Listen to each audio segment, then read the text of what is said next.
Now I'm recording. Oh, there we go. Now we're back. We're back. Again, technical difficulties, right? Back. Nothing new around here. No, fuck that shit. We're just not. No, nothing scripted. Didn't we record like a whole 30 minutes one time? And then we're like, all right, now start recording. Maybe that happened. Forgot to press the button. It's not like I do this for my living or anything. No, definitely not. You have a daytime job. You're fine. Wait, yeah, Miguel, you're telling us about your new discovery of finding out you have ADHD. Yeah. I forgot where we left off.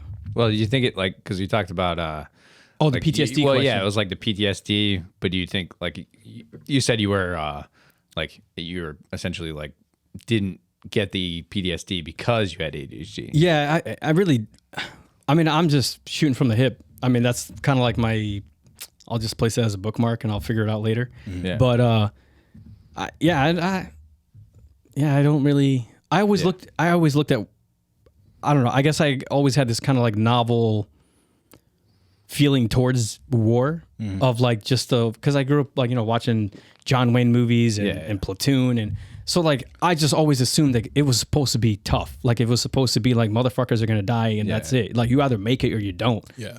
So that's always been my perspective on it. So when I went, it just seemed normal. Like I remember the first time we had 2 KIAs in my 06 tour. And I'm willing to bet that a lot of people probably felt this way sometimes too, like for their instances. But when they knocked on the door and they were like, "Hey, so and so got killed," I was just kind of like, I feel like I should be sad, but I'm not. So all right. Well, I think at the time too, like when that happens, like at the time, you're like, well, yeah, this is war. Yeah, so It's kind of like the after effect. But I never dwelled on it. Like I never dwelled on things like that, or like if I saw a dead terrorist or like all the maiming of bodies and things like that. Yeah. Like and I don't want to sound disrespectful to like all the things that you went through, but like like when you got hit, my initial thought was like, hopefully he's okay. Like hopefully we have some medics there. Like just the military process of decision and understanding things. So like, but it wasn't like, oh my God, Terry, like, his whole life is ahead of him. Like, well, yeah, but that's what you can't think at that point. Anyway. Right, you can't. But like, I don't think anybody ever thought of it at that point. Like, but it was never like I never got to the. But the after that. But even after that, like it was never like, Terry's just a hard motherfucker, and that's it. Like we know what, like to a degree, we know what we signed up for, but we don't, because obviously we don't, especially if you've never been to combat. But like it was just like, hey, he's alive. He's breathing. Yeah. He can still walk. It's going to be arduous, but it's Terry, so we're good. And I feel like I would have felt that way. I even felt like that with my brother. My brother got shot in the leg too. Yep. And even with him, I was like, hey, as long as he's Gucci, like he gave me the thumbs up when I was like, I was getting ready to go on leave. I had the option to go on that mission. And I decided, I'm like, I'm not going to roll the dice on this shit. Fuck that. Yeah, right. So, because we were like a month out from leaving. And so I decided to not go. But like, even with him, like it wasn't like, I held a little bit more regret, a tiny bit more. Yeah. But there was nothing I really saw that was like, wow, that's going to fuck me up for the rest of my life. I think there's only one instance, and I don't even really hold on to it to that much. The only reason I hold on to it is just to kind of, is like a reminder of how stark life can be, period. Yeah. Where we were getting ready to do left seat, right seat operations at the end of my first tour in 06. Well, at this point it was 07. And a suicide bomber tried to hit the A&A side of the base, and he fucked up and he pre-detonated, and he messed up one of the A&A trucks, but he took out like half a bazaar. And we had we started recovering body parts and all that stuff and putting things in tarps. So the only thing I really held on to that was like the 2 little girls' heads that were on the tarp, like laying on top of, like gently on top of their intestines. But I don't even, like, it's not, do I feel sad? For sure. But it's not something that like wakes me up at night, or I'm not constantly thinking about it. Like I'll bring it up on purpose to just either talk about things with you guys or somebody else, or just to remind myself. Like the suicide bomber actually lived. Yeah. After that explosion, shit. he was right next to them. What the fuck? He was still like he was laying in the fetal position on his left side, and his hair was all over the fucking place. And he still has a little like Abu navy blue vest with a white shirt, completely shaved, but his pants were blown off. And he has legs intact, feet intact. Fuck. He was just gurgling on the side of the road. It was nuts. But like that's why I keep that memory there, just to like prove a point that life at some point will not make any fucking sense whatsoever. Like you could be putting down all the hopes and dreams of somebody's life into a tarp on top of their own intestines. Meanwhile, the guy who perpetrated this whole thing is right there, who got a chance to live at least for a few minutes, and we let him bleed out. And so I just keep it as a reminder. But I don't really lose sleep over anything because I feel like the PTSD piece though is like it's like for lack of a better term, they're calling it PTSD. Yeah, but it's the effect of war. Not even like, because we talked about it too. It was like, you leave the wire and you're like, oh, I'm going to either die or not die. Right. So very binary. Like doing that for an entire year or something like that, or 2 years or whatever your deployments are, like that does have an effect. But like, I think there's like a different, like everybody calls it PTSD. Right. But it's really more like, there's not one traumatic effect that like does it all. I mean, I think there's still some physiological responses that I definitely have here and there, but I think the main point that I'm trying to get across is like I don't let any of the shit eat me inside at all, because you can talk to sexual assault victims and other people like childhood trauma. Like the difference is most of the time those other traumas you didn't have a choice. Yeah. We had the choice, regardless of how much we understood at that moment, but we still had the choice and we knew what the fuck we were going to do. Like if you're infantry, like that's what you want to do, man. Yeah. You're not going to be pushing papers. That's and the golden thing right there. Yeah. So, I think that's the main point. Like I never let it eat me inside. Like definitely when I first came back, but I think that's normal for everybody. Yeah, totally normal. Yeah. Like, garbage bags and fucking, if you saw a dead animal on the side of the road, or like if you saw like a sweaty ass, I mean, I didn't have any of that, to be honest, though. Like maybe my transition was just so, like literally. Well, your transition was like fucking traumatic. Right. The transition itself. It's fucking true. I mean, you're you didn't like. You're good. You get a pass. Yeah. But you guys also didn't do a lot of vehicle operations, like on our tour. Yeah, because we said fuck that. Well, yeah. 2 MSRs. Why the fuck are we gonna let ourselves get blown up? But we did, see on like my first tour, we did all the things. Yeah, we did that and we got blown up. Yeah. Like we did all those things. Like the first tour, we did, route recons. We did EOD operations with some of the guys. Like we were always doing Sec 4. We were always around something.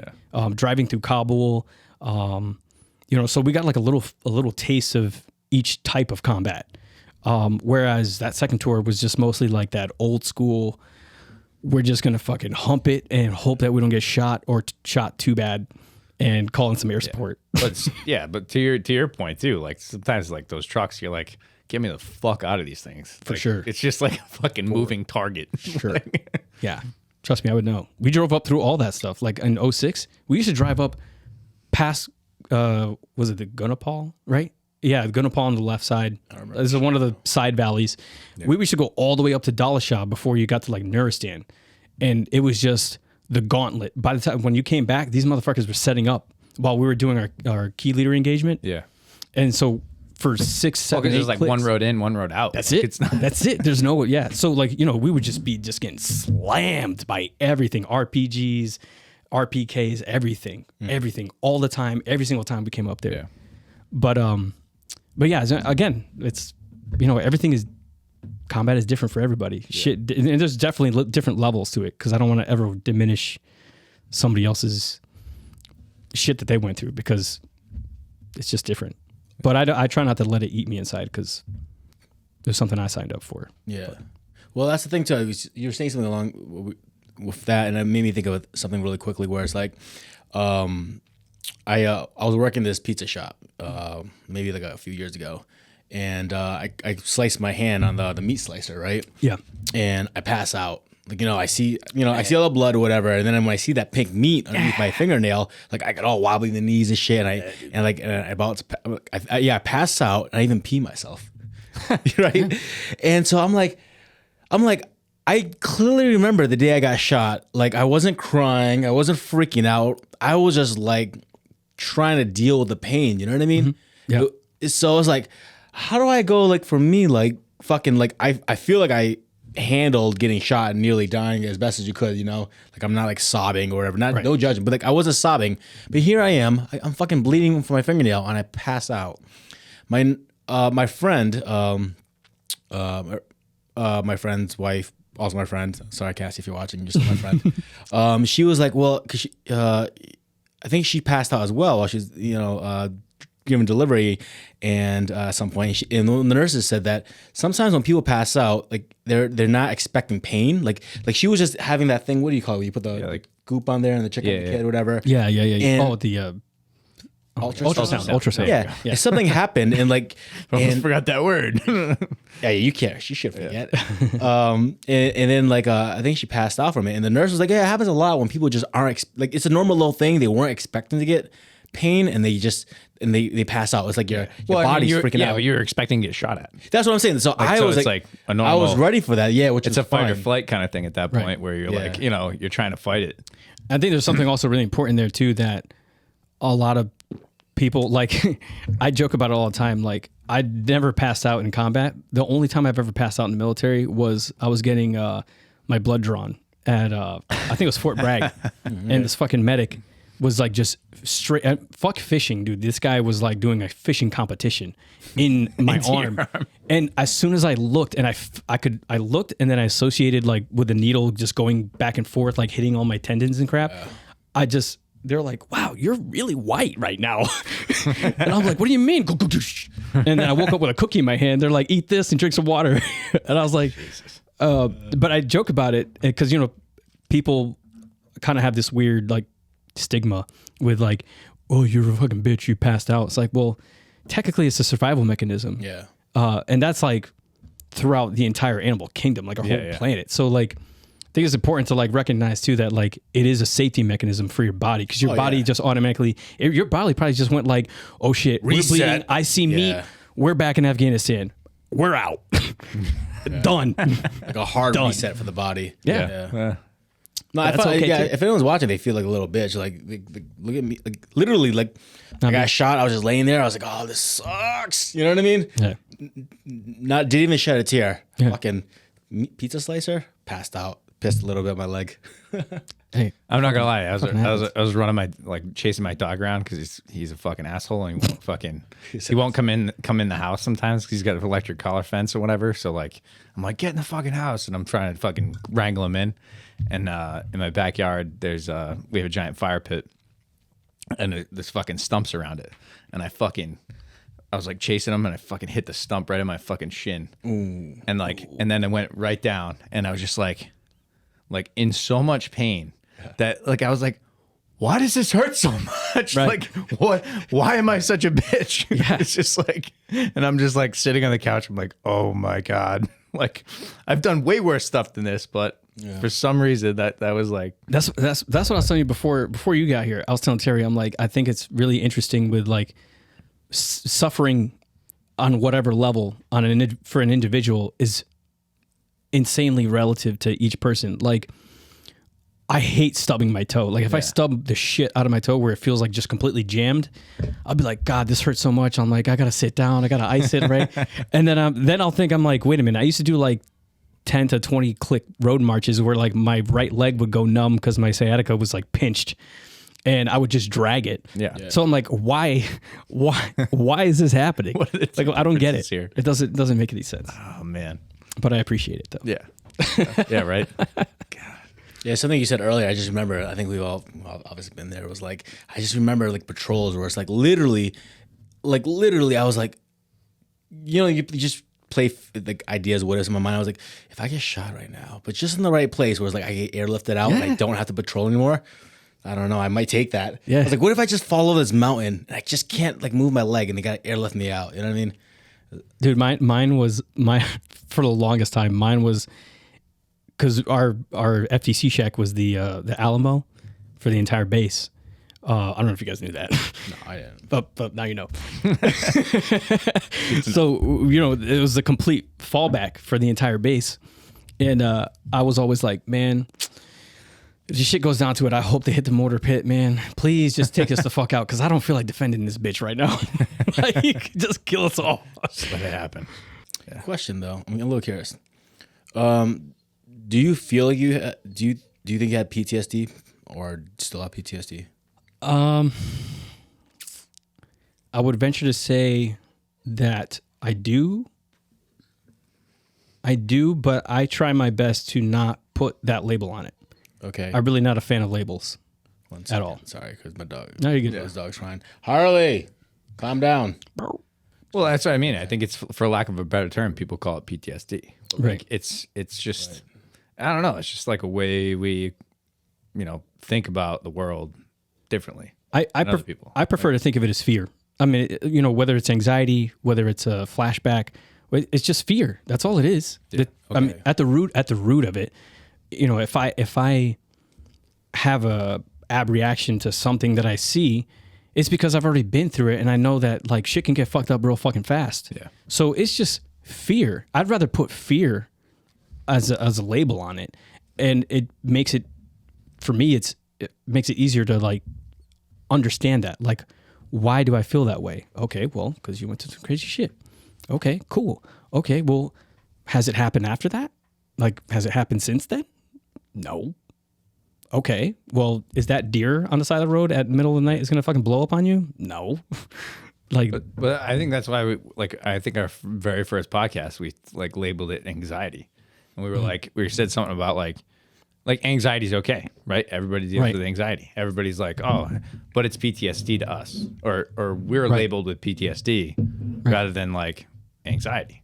Whereas like, and when you come to terms with like, oh, anxiety, you're like, yeah, but that's like a normal human thing, right? And like we get the PTSD version of it. But here's like, it's kind of weird. The issue I also have with anxiety is anxiety. Again, the root of it is fear. What are you fearing? Yeah. And you're fearing because you don't have a fucking plan for whatever it is that you're thinking about. So like, if I'm right now, I'm getting ready to graduate school. I'm starting to have anxiety about trying to find a goddamn job as an electrician in the middle of the winter. But okay, well, how can we do that? Well, do a fucking plan. Make a plan. We were in the military. We've been all a part of the planning process at some way, somehow, some point. We can do AARs at a minimum. So do an AAR with yourself. Do troop leading procedures. Do, obviously I'm speaking to the military crowd. Sounds but like a lot of work. Make a plan. It's as simple as that. If you can start making a plan for the thing, like what is my objective fear? Okay, graduating and not getting a job. Okay, well, how do we get a job? Get a fucking resume, dude. Square yourself away and then start putting your shit out there. Okay, problem solved. We're going to keep doing it. And then if I'm not getting results that I want, okay, well, how can we adjust?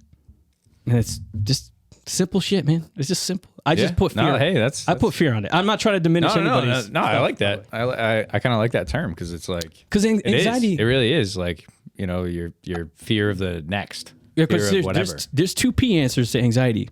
There's fucking make a plan or Paxil. That's it.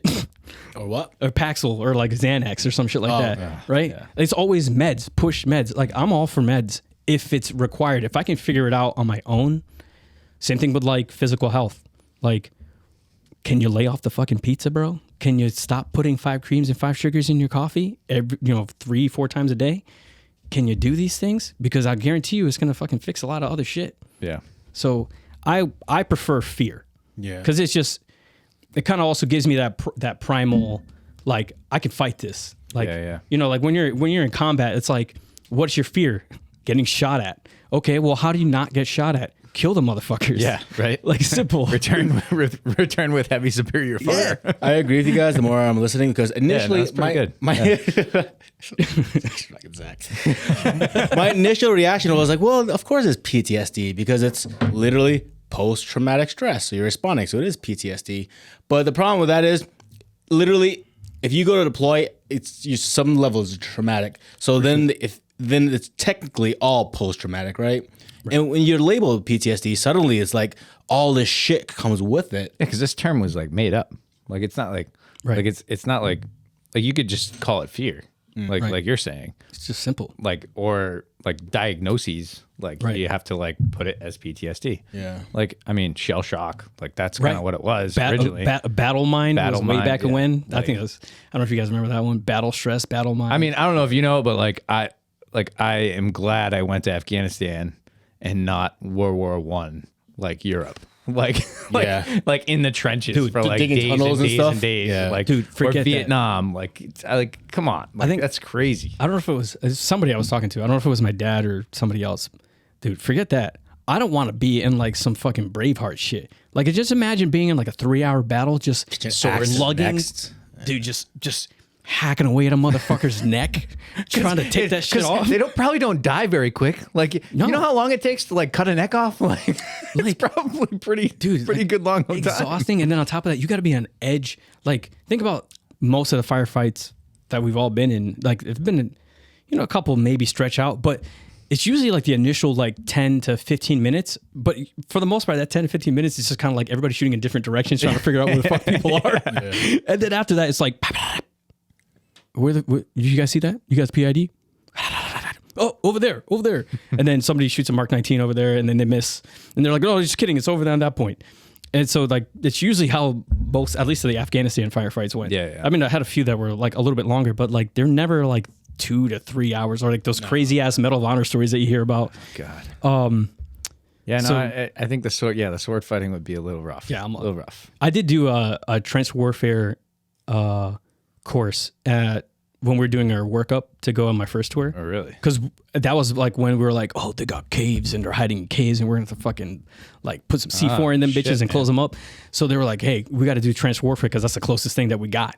So I went through the whole thing at Fort Bragg for trench warfare and my fucking BDUs, ACU, fucking knee pads. I was all jacked up. We were so National Guard. Doing some bayonet training too? Like, yeah. Oh, yeah. Fixed bayonets, fucking. But I mean, luckily for me, I had a 240, so I'm just going to clap some fucking cheeks with this bitch. Yeah. I think I did I'm pretty sure I did bayonet and basic training. Oh, yeah. Yeah. Oh, yeah. The Pretty sure. fucking. I remember it. Kill. Yeah. Those motherfuckers are sharp too. I remember. I'm like, giving this? Yeah. Yeah. That was when it really hit me. Yeah. I don't know how you guys felt when you guys did the bayonet training, but like that was when I really, like when it hit me, I'm like, I'm going to have to stab somebody at some point with this thing. Like, this is fucking crazy. That is crazy. Or like the bayonet assault course. I don't know if you did. Oh, yeah. Like you just, I think it was like 150 meters of just running through stabbing dummies. Feels so weird, but like I really don't remember. I think I do remember that. Yeah. Jeez. Honestly, that shit was probably more traumatic for me because I grew up in like a Catholic sheltered household. So like, I'm not even doing this for God. I'm just doing it for myself. This is crazy.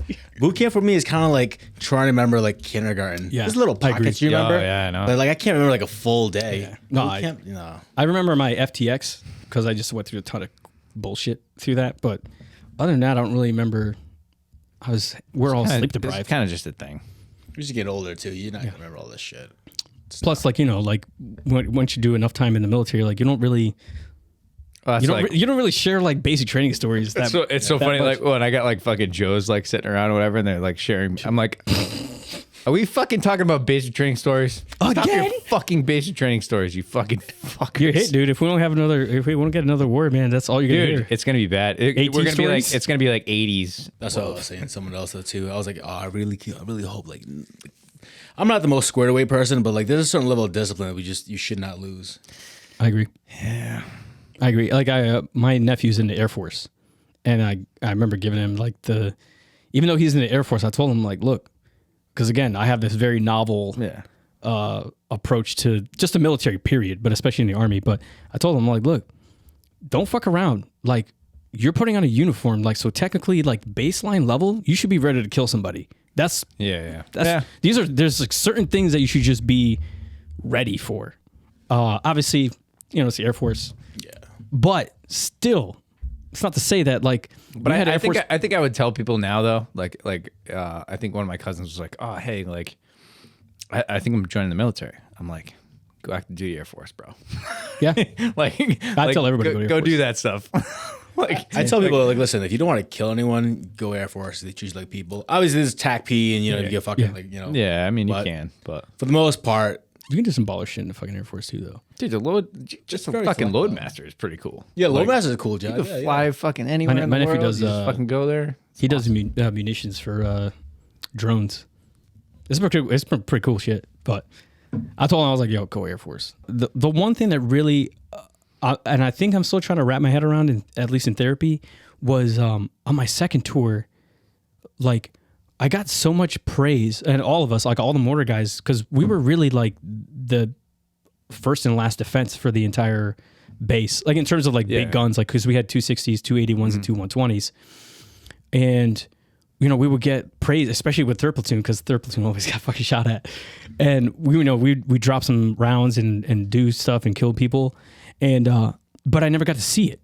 So like on my first tour, it was very like, there's an end, or there's a beginning, there's a middle, and there's an end to this whole ordeal. Whereas when I was a FTC guy, it would be like, hey, good rounds on target. You killed 3 guys. Nice job. And then, I would have random guys from third platoon like come and shake my hand. They're like, yo, like we were about to get fucked and clapped. Yeah. Thank you. And it always kind of struck me. I'm like, I thanks. Like, I don't. Well, there's like a detachment because There is. like there is. I call it the panic room. Yeah. That's how I talk about it in therapy, because you saw our I don't know if you went inside the FTC shack. Never. The FTC shack was about the size of this, maybe a little bit bigger than this room, and all the computers, the LCMR, all the stuff that we need to do mortar operations were here. My bed was right there, in the corner. So there wasn't a night where I didn't hear TACSAT or firefights in the TACSAT or Death Star talking to the TOC to get some fucking chow up there or some shit, or the LCMR beeping and hearing the seagulls hit the fucking radar waves. So there wasn't a night where I did not hear those things. And it got to the point where I would sleep, but I would hear every conversation. Yeah. So if you were to wake me up, they'd be like, hey, so like, I took down the notes, and I'll be like, don't even worry about it. The frontline traces, X-ray Delta, blah, blah, blah, blah, blah. Yeah. And, third platoon's over here and whatever. And I always knew where everything was. So that's definitely the one thing that like really fucked with me, because like it was up there. We had like a dirt nap count on our whiteboard. And it was like, we were up like, I'd say like about 100 dudes, maybe more. I'm probably being nice about it, but it was a lot. But always so when dudes came back and were like, hey, thank you, like, was it like, it was the equivalent. It was the equivalent of somebody saying thank you for your service. I was just thinking that. You don't know really how to respond. I was like, just doing my job. Like, because I remember we didn't have a whole lot of like mortar support, because but like you saw, not you, I could see like the relief in their eyes of like, somebody who's just been through some crazy ass shit, and like, if you weren't there, motherfuckers would have been shot. Yeah. I think the only confirmation I ever got was like very early on, like maybe March or April. We had, and I don't know if you remember this, we had like 3 guys that were digging in the road. Yeah, they ended up being those by Dumlum. Yeah, those guys were paid like $300. They were a bunch of drug addicts, right? Right, something like that. So we ended up hitting them a little bit because we were pretty close to a restricted firing area. Yeah. And so we laid it like pretty close. And then we had the 2 Apaches come by, and they just happened to be like, hey, what's up, y'all? Like, we're hanging out over here. We're going to shoot some shit. Hey, perfect. We got some 3 guys over here. You want to clap them? Yeah, like 30 mic legs, yeah. Yeah. So I still have the pictures. Oh. And I'll see those later. I'll show you. I also got the suicide bomber from second platoon that lit himself. I think. Oh, the guy who tried to cook off the grenade. Yeah, but it was only his head and his legs left. That was it, and his sandals were still on too, which is kind of funny, at least for me. Kind of funny. But anyways, but like that instance, that instance was like the only like beginning, middle, and end that I got, because we got the call. Mm-hmm. Then we spun up the guns. We laid into them, but then at the same time, there was still like this essence of like, well, technically, I think it was the Apaches that cleared them out. It wasn't really us. They might have been dragging themselves like to cover or some shit like that. So I don't know. I don't know if it's like a credit thing. I don't know if it's just kind of like a disassociation of, or that's gotta be hard. I mean, like, because his like a rifle goes straight. I just kind of want It's to. kind of like one of those things. Like, Who was it? Was it 7, 6, Yeah. 5, 5, 6? you know what I mean? Like it's I just kind of. I don't know if it's a credit thing, but like I just don't know what to do with it. Like I'm not sad about it because again I was doing my job and I did it good and people were happy about it. I mean, I'd take it. You're the fucking angel, Yeah. dude. Yeah, like, for you sure. know what I mean? Like, but at the same that's time, part it's of the like job. so it's kind of like okay, I did my job, but at the same time, like what do I do with this? Because there's no closure. That's part of the human brain. Like Yeah. if there's no answer, like we need to fill in that answer. You know what I mean? Yeah. So I just agree with myself. Well, I'm trying to just, and I don't know. I'll talk to my therapist about this. I don't know how healthy it is, but I just accept it as like, yeah, I did that. Cool. And I try to be somewhat proud of it, which is kind of strange. I think But- what would help is like just like literally just like looking at it as because you've been an infantryman Yeah. like before that My entire like you did like Army life. and then it was like the 11 Charlie piece or whatever. But you have to look at it as like that dude on the ground. Yeah. Like what is that dude thinking at the time when Touche. he's fucking getting Touche. fucking clapped in like 8 directions. Touche. And then these fucking mortars come in, the fucking 81s, 120s, whatever. Yeah. They come in and they fucking save your fucking Yeah, I was like, ass. we were like fucking Gary Oldman, bro. We were like, fire everything. But I mean, like that's the way you're gonna have to look at Yeah. it. Like you can't just be like, Yeah, I like oh yeah, that. I shot some stuff in That makes the sense. mountains and people died, but like Yeah. the dude on the ground was like, fuck, right. holy shit, thank God. Like you know what I mean? Yeah. Do you want to answer that one to make you feel better? To close it? Close it? Yeah, because again, like it's not. It's just mostly like trying to make sense of it because it's such a strange sensation of like. Dude, I still do that, but even in my firefight, like there's lingering questions. So I'll give this to you. Yeah, hit me. Just so you have some closure. Bourne said that we killed a dude with 30 mics. Yeah. With Apache. Word. See, there you go. Boom. You played a role though, of course. I did. Yeah, we scared the shit out of him. Hey, we mitigated. Here we go. Here's one. We mitigated them from deploying whatever kind of fucking IED that they had. There you go. I played my part. Boom. And here's the thing, I don't know, it's like kind of like it's in my brain. Like, have you ever heard that study where like there's this guy who's got that literally like he's got a 3-minute memory, like he's like a goldfish you can't remember. Yeah, isn't it like a thinking exercise or something? No, it's a real thing. Oh, it's a So real this thing? guy, Okay. right? He has his condition, so the doctor comes and meets him, right? And he's he introduces himself, and then he comes up, he leaves, he comes back again, he introduces us again. This time he shakes his hand, he's attacking his hand, and he pricks the guy, and the guy's like, "Oh, what the fuck? Like, why would you do that?" And he leaves. The doctor leaves. He comes back like later, shakes his hand. and again, of course, the guy's gonna forget. But for some reason, the guy doesn't want to shake his hand. He doesn't know why, because he literally has his mental condition. His part of his brain's fucked up. But he's like, "Why won't you shake my hand?" The guy's like, "Oh, I have this thing where I don't shake people's hand the first time I meet them, or like I don't trust people in white lab coats, so I don't ever shake their hand." Your brain just needs that answer, and if it doesn't have an answer, it will try to fill it in with whatever it can. Yeah, I definitely agree with that. I think there's another thing that I don't know how you guys feel about this. Narrative has always been kind of like at least in the forefront of like the recent stuff that I've been talking about for the most part with people or friends or my partner. Narrative, I think, is another big one too, because like we always had this kind of like. Typically, we kind of tend to gear for, at least I do, tend to gear for like the victim narrative. Like, you know, if we all go overseas, some shit happens to us, and I think that's another thing that feeds into like the whole PTSD conversation. Yeah. Is like it gives you a reason to be a victim. Like it gives you a reason to be like, oh well, who am I without this? I'm a PTSD veteran. Like, you know, how am I supposed to go to the VFW and have a fucking good time without getting shit faced and talking about burning children or something like that? But what I also found like through the ADD diagnosis was that I couldn't use that narrative anymore because I had an answer. Yeah. So, Okay, good. Yeah, like narrative and identity they're so closely knit.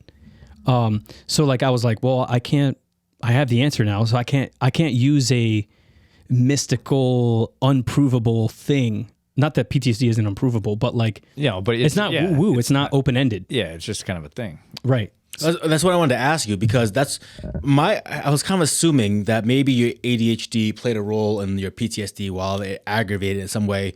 So I was kind of confused when you said, no, actually, I think it helped me, because I haven't seen you in months since we last filmed, right? Yeah. You seem so much lighter, so much happier. Oh yeah, dude. But maybe I could be wrong, but you didn't say like you did something specifically that helps you with your PTSD. You know what I mean? Other than the fact that you found out you have ADHD, but you also you said your ADHD helped you combat your PTSD. So I was kind of confused. I was like, well, you seem better, but if your ADHD had always helped you, so Here's the way you're better. So like, what changed? Here's the way I see it, because with at least in terms of with me, like I was explaining before when we were offline, not all my connections are there to just baseline. Not a lot of my connections are there. So like that dopamine, norepinephrine, that adrenaline kick of like, okay, when this thing happens, this thing happens. Yeah. I don't have that connection. So that's why just loosely I say, I think it actually helped me because I didn't have that connection. Like I didn't have physiologically, I didn't have the possibility of making that connection with certain things. So I think my feelings towards the novelty of what I think war is and what I've always seen it portrayed in movies, as horrible as that sounds. And in conjunction with my ADD, I don't think it really dug itself deep unless it was like really something epic that I thought philosophically was just really contorted, like the whole girl thing or, some like the panic room stuff. Those are probably the two main things that stick with me, but I think that's why I don't really so it was associate myself too much like with the realization of like that you at the time that you were affected by let's just call it PTSD. Yeah. Like you were affected, so that traumatic event that happened, you were so detached.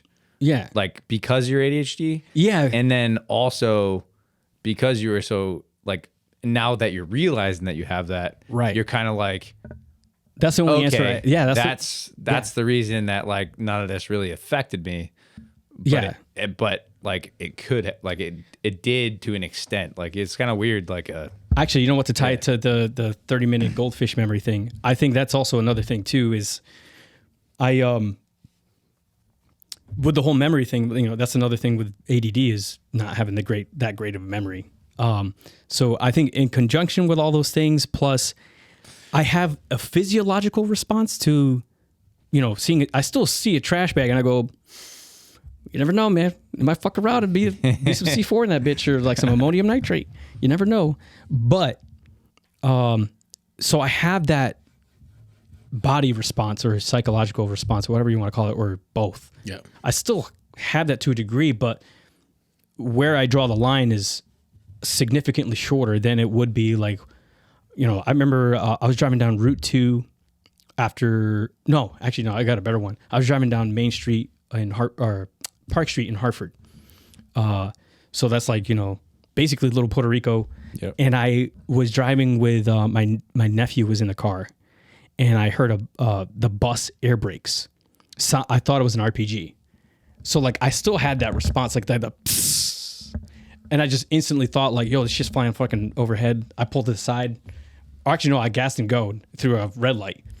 It was like towards the end of Park Street. But those things don't happen anymore. And that was I think that was more physical than it was like, oh my God, I remember this one time. I think the culmination. Normal response to an extent. Right. Yeah. Right. I think that was more of like the midbrain training response midbrain training response that we try to hammer into ourselves when we're doing infantry stuff. I still think about sheep ambushes all the time because it's just burnt into my fucking soul. But I think that was more physical than it was like I wasn't attaching the mental part. Like I wasn't attaching it to like a particular moment that I had or anything of the sort. So I think I got lucky with not having those connections and having to tie that entire thread together of like, I'm freaking the fuck out. I'm shaking. Like it was pretty quick. And also we don't, people with ADHD or ADD, like typically we lose interest pretty fast. Yep. So if it doesn't really interest me and I'm not really interested in fucking freaking the fuck out, like I lose it pretty quick. Yep. So I think I got lucky.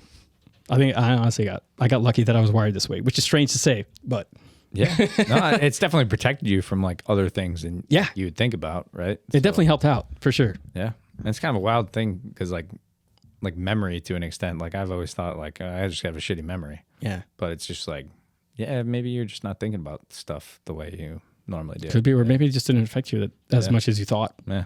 Because I think we also try to like amp ourselves up of like, I need to remember this. Again, this goes back to the whole narrative identity thing of like, I need to hold on to this because it's a good story for the VFW or some Vietnam vet that I see at a fair or like, I don't need to hold on to any of this stuff.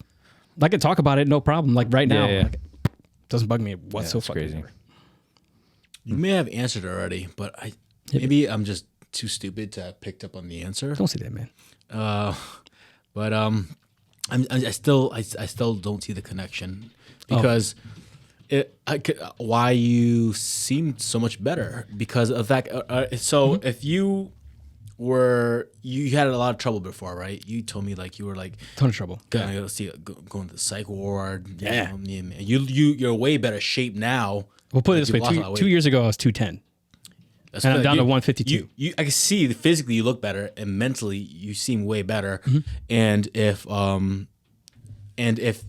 you had was before was PTSD, but your ADHD was helping you, offset any of that ill effect. But you still have ADHD. But so is it now that you're doing better because I guess maybe because you're now taking the medication, or both were also just having the label, understanding yourself better, give you some sort of mental freedom. Yeah, because like let's compare PTSD and ADD. PTSD is such a woo-woo thing. Like it's you constantly hear if you really are listening to like a lot of these 60 Minutes or anybody, they'll be like, oh, we got a lot of results. We started trying these therapies with veterans because we did it with sexual assault victims, and we got a lot of really good results with those sexual assault victims because we tested out a bunch of things with veterans. So I'm like, okay, well, they're both the same then. Like the traumas are the essence of the trauma, the suffering, like the truths are the same. Just the circumstances are completely fucking different. And one group had the choice, unless you were drafted. Sorry, guys. I can't forget about that one. Yeah. But right? Like one group has the choice, the other group didn't. And my heart goes out a lot more to the people who didn't have the choice than those who did. Can be strongly affected, yeah. But I would, to answer your question, I would venture to say that the shame, perfectionism, and guilt that I had to get through all of school, like, from kindergarten, first grade on. I went to a predominantly white high school, so I was the only brown kid around there. And then on top of that, I had ADD, which I didn't know until I turned 34. So I sucked ass at math. I could barely read. My first language was also Spanish. So all that mental just fucking assault, like 3-to-1 odds assault that I had on myself, pale, like nothing comes even fucking close to the damage I can do myself. So I don't know if that's part of the answer, but in terms of like how I feel better, I don't know. Like I've always been a creative person. That's one of the ways that I made it through my, for lack of a better term, my deficiencies. So I was always writing and I was playing music and I've always understood music. There's like certain things that I couldn't understand, like the structure of things. For me, the biggest thing is like the structure. What are the rules? Yeah. Military makes it really easy, which is why a lot of ADD people do really well in it, or ADHD even also, because it's just, you get up at 06 or 04 and it's just, everything's laid out. You don't even have to think about it. You just do it. So that's one of the first questions that I asked myself was like, well, how come I was so successful in the military and everybody viewed me as like this epic, and I'm not trying to suck my own dick, but like I had people like, they would always be like, oh, this guy's squared away, or he knew his stuff, or Miguel has the answer, or Sergeant Ramos would have the answers. But it always perplexed me because it's like, I fucking didn't. I did not have him at all. And usually I would just refer to like FM 7-8 or some shit. So I never understood that. So now having, coming full circle and understanding, like, that's what I was saying before when we were offline, I grieved. That's probably the best word I can use. I grieved for my entire past because I knew I could have been something better. But I was grateful for the fact that I made it through up until this point, fighting with one hand behind my back. Mm-hmm. Yeah. Like, like I said before, man, if I know what I know now while I was doing mortars overseas, I would have fucking destroyed the goddamn country, dude. I would have been a fucking beast. But you know what? I can't play the what if game. So I'm very grateful for the fact that we all, with the exception of one, we all made it out. In terms of organically, we all made it out alive. We all came back. Yeah. We're all healthy. We're fucking sitting here talking about trauma and all sorts of crazy ass life shit. And so I'm very grateful for the way things played out. And maybe there's a reason for it. I'm not really religious, but I'm definitely spiritual. So I'm just really, at the end of the day, I'm really grateful for who I am, what I did. And yeah, I'm just excited to kind of figure everything out. But I think a culmination of all those things, I don't think is really one answer. I think I just got lucky with the way I was wired, leadership that I had at impactful moments. Yeah. So I feel like it's a lot of answers all in one. Yeah, I think it, like a lot of it, it seems like not just the deployments or stuff like that, but like your self-realization that like, hey, this is like an issue that I've had like my entire life, and then realizing that you've gone through it and you've done it, and you've obviously been successful to an extent without like, any sort of stuff from it is like, or, Dude, 'cause I've done it all. any sort of like medications or anything like that, and you're like, oh shit, I might be stronger than I actually think. And then now you're just like, holy shit, like this is a realization, not just from the deployment, but for like entire life. I feel like I can conquer some shit right now. Yeah. Like for real. Like that's another thing too, man. I've tried it all, man. I drank. The first time I tried to commit suicide, I didn't even mean to commit suicide. I just was tired of doing the ADOS gig, dressing up in uniform, doing all the fucking TRICARE bullshit. And I got home and I was drinking a bottle of Ciroc. It was coconut Ciroc. And I got shit faced on my couch, and I was like, oh, well, I gotta go to work the next day. So I was like, you know what? I'll go take a bath. It would be a nice bath. We'd just chill, sober up, go to bed. And so I just kept on drinking in the bathtub, and of course it was like hot as fuck. Like, I drew like a hot bath. Yeah. And I was like, the pores are opened up. I'm like, you know what would be dope? If I just drank so much that I just blacked out and then drowned by accident, so that like physiologically I just wouldn't. Yeah. It's not physically I wouldn't not wake real up. Suicide. Yeah, I was just like, hey, hey, if it happens, it happens. So that was literally my thought process. But I woke up and the fucking bath water was cold as fuck, and I was like, shit, this is not where I want to be. And then I ended up sending a text to what used to be a close friend, not anymore. And my boss, who's still in the CT guard, shout out to Stephanie. You're the best. I love you. So I sent them a text and I was like, yo, I'm in a bad fucking spot. So I've done drinking myself to the point where I almost died. I've definitely looked at like, how should I slit my wrist? Should I put them, should I do it this way? How much blood should I lose before am I going to freak out and put on a tourniquet? I did all that stuff. I tried 7 or 8 different types of SSRIs and different antidepressants, meditation, yoga, working out, weed. But you think just the realization that you had ADHD, it solves a lot of that. That's what I was wondering. Yeah. Because it was for me, it was like the missing, like my entire life. Makes sense. Yeah. My entire life, I always like there was something you missing. felt lacking, like to an extent. Yeah. Yes. You're like what almost the fuck is wrong inadequate? with me, kind of thing. Like Yeah. And so I always felt that there was like kind of something lurking in the fucking shadows. Like, oh shit. Like, hey, like you keep doing all these things and people like, I don't know if it was like the encouragement of my peers and all that stuff. I don't know, but I don't know what the reason is, but there's a good reason for it. And I'm here now. So that was my assumption, and I didn't want to like say it and then make it like kind of like a forced answer or an exception the answer. But so that's why I couldn't really understand where seemingly all the variables are still the same. You know what I mean? Right. And you in the past you had PTSD, unless something else in your life, because we don't keep contact like that. I wouldn't know. Right. But all the variables are still the same. So then you would think maybe you're still suffering the same trauma and then still be kind of sad and have those thoughts, but you're clearly in a way better place mentally, looking physically better, and then you said like those other things you were using, those medications didn't work. So that's why I kind of feel like, do you feel like having that insight into yourself, having that realization, just open up these connections that just made you feel better mentally and just like healed a lot of wounds because you had an answer to things? Yes. And because, again, I tried everything. I mean, I tried suicide twice, all the drinking stuff, all the shit that I just listed off.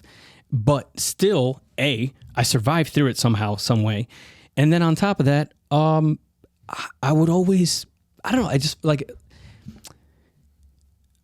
it always felt like, if up until this point, up until I got the ADD diagnosis, I always felt like my headspace was always in a dimly lit room by a lighthouse in the distance that you could just faintly see. Like, you're like, there's something over there I want to get to. I don't know what the fuck it is. Mm-hmm. It sounds great, though.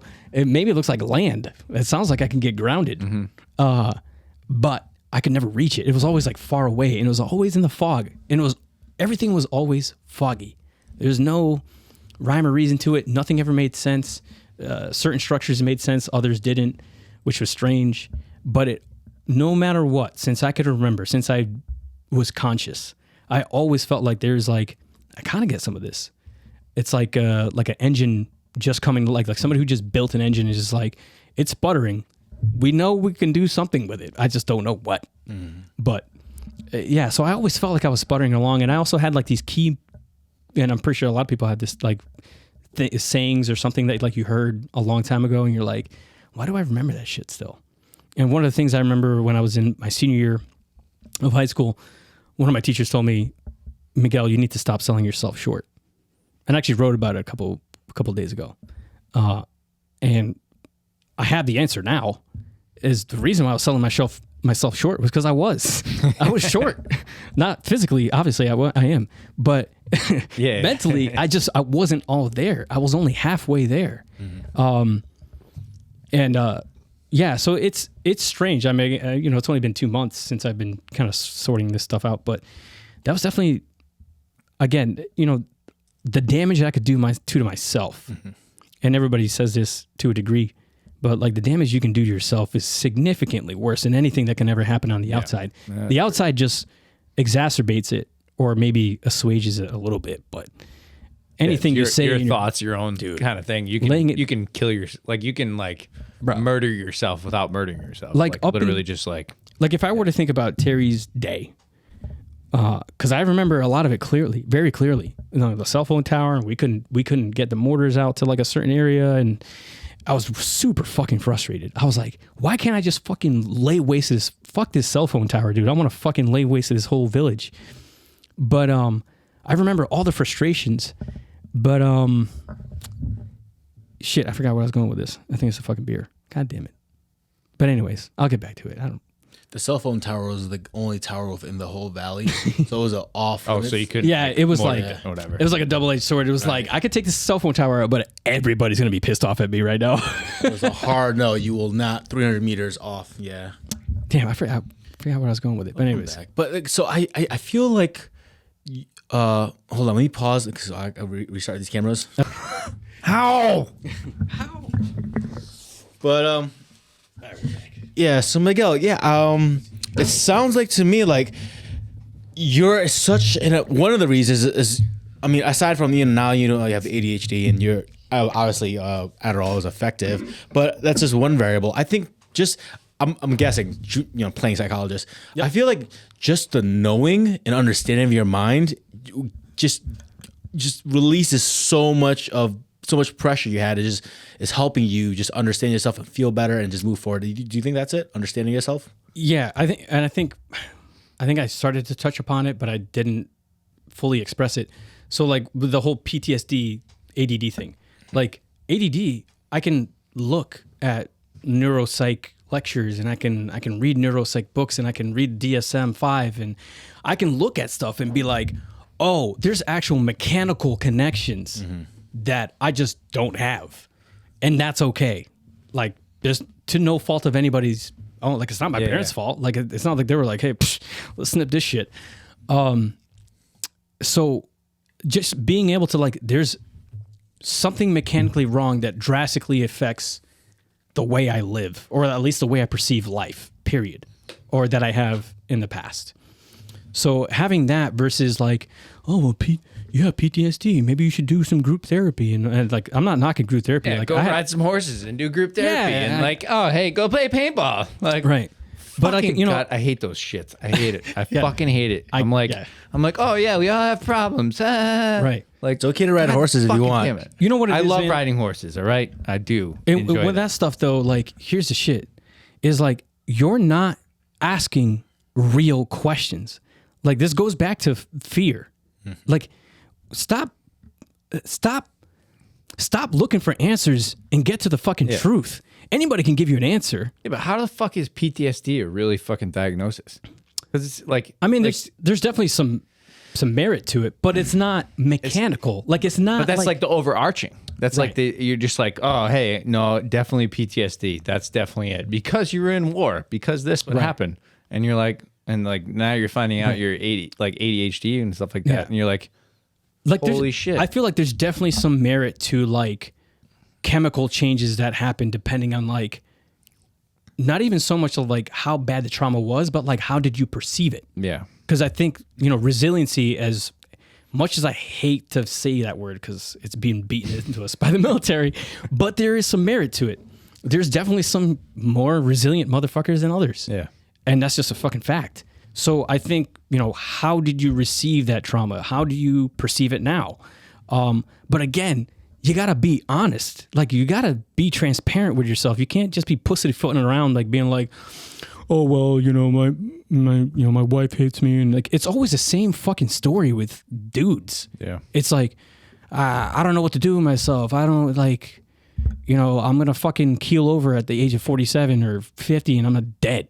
Like, for no reason. I know the reason why. It's because you just kept on bottling all this shit up and you weren't asking real questions. Yeah. Like, if you feel like you didn't have a male role model in your life, and I think this goes specifically for men, if you feel like you just were lacking something, and I feel like everybody does, at least every male does, no matter how good of a male role model you have, there's still something missing from that one male role model. You can't get everything from one person.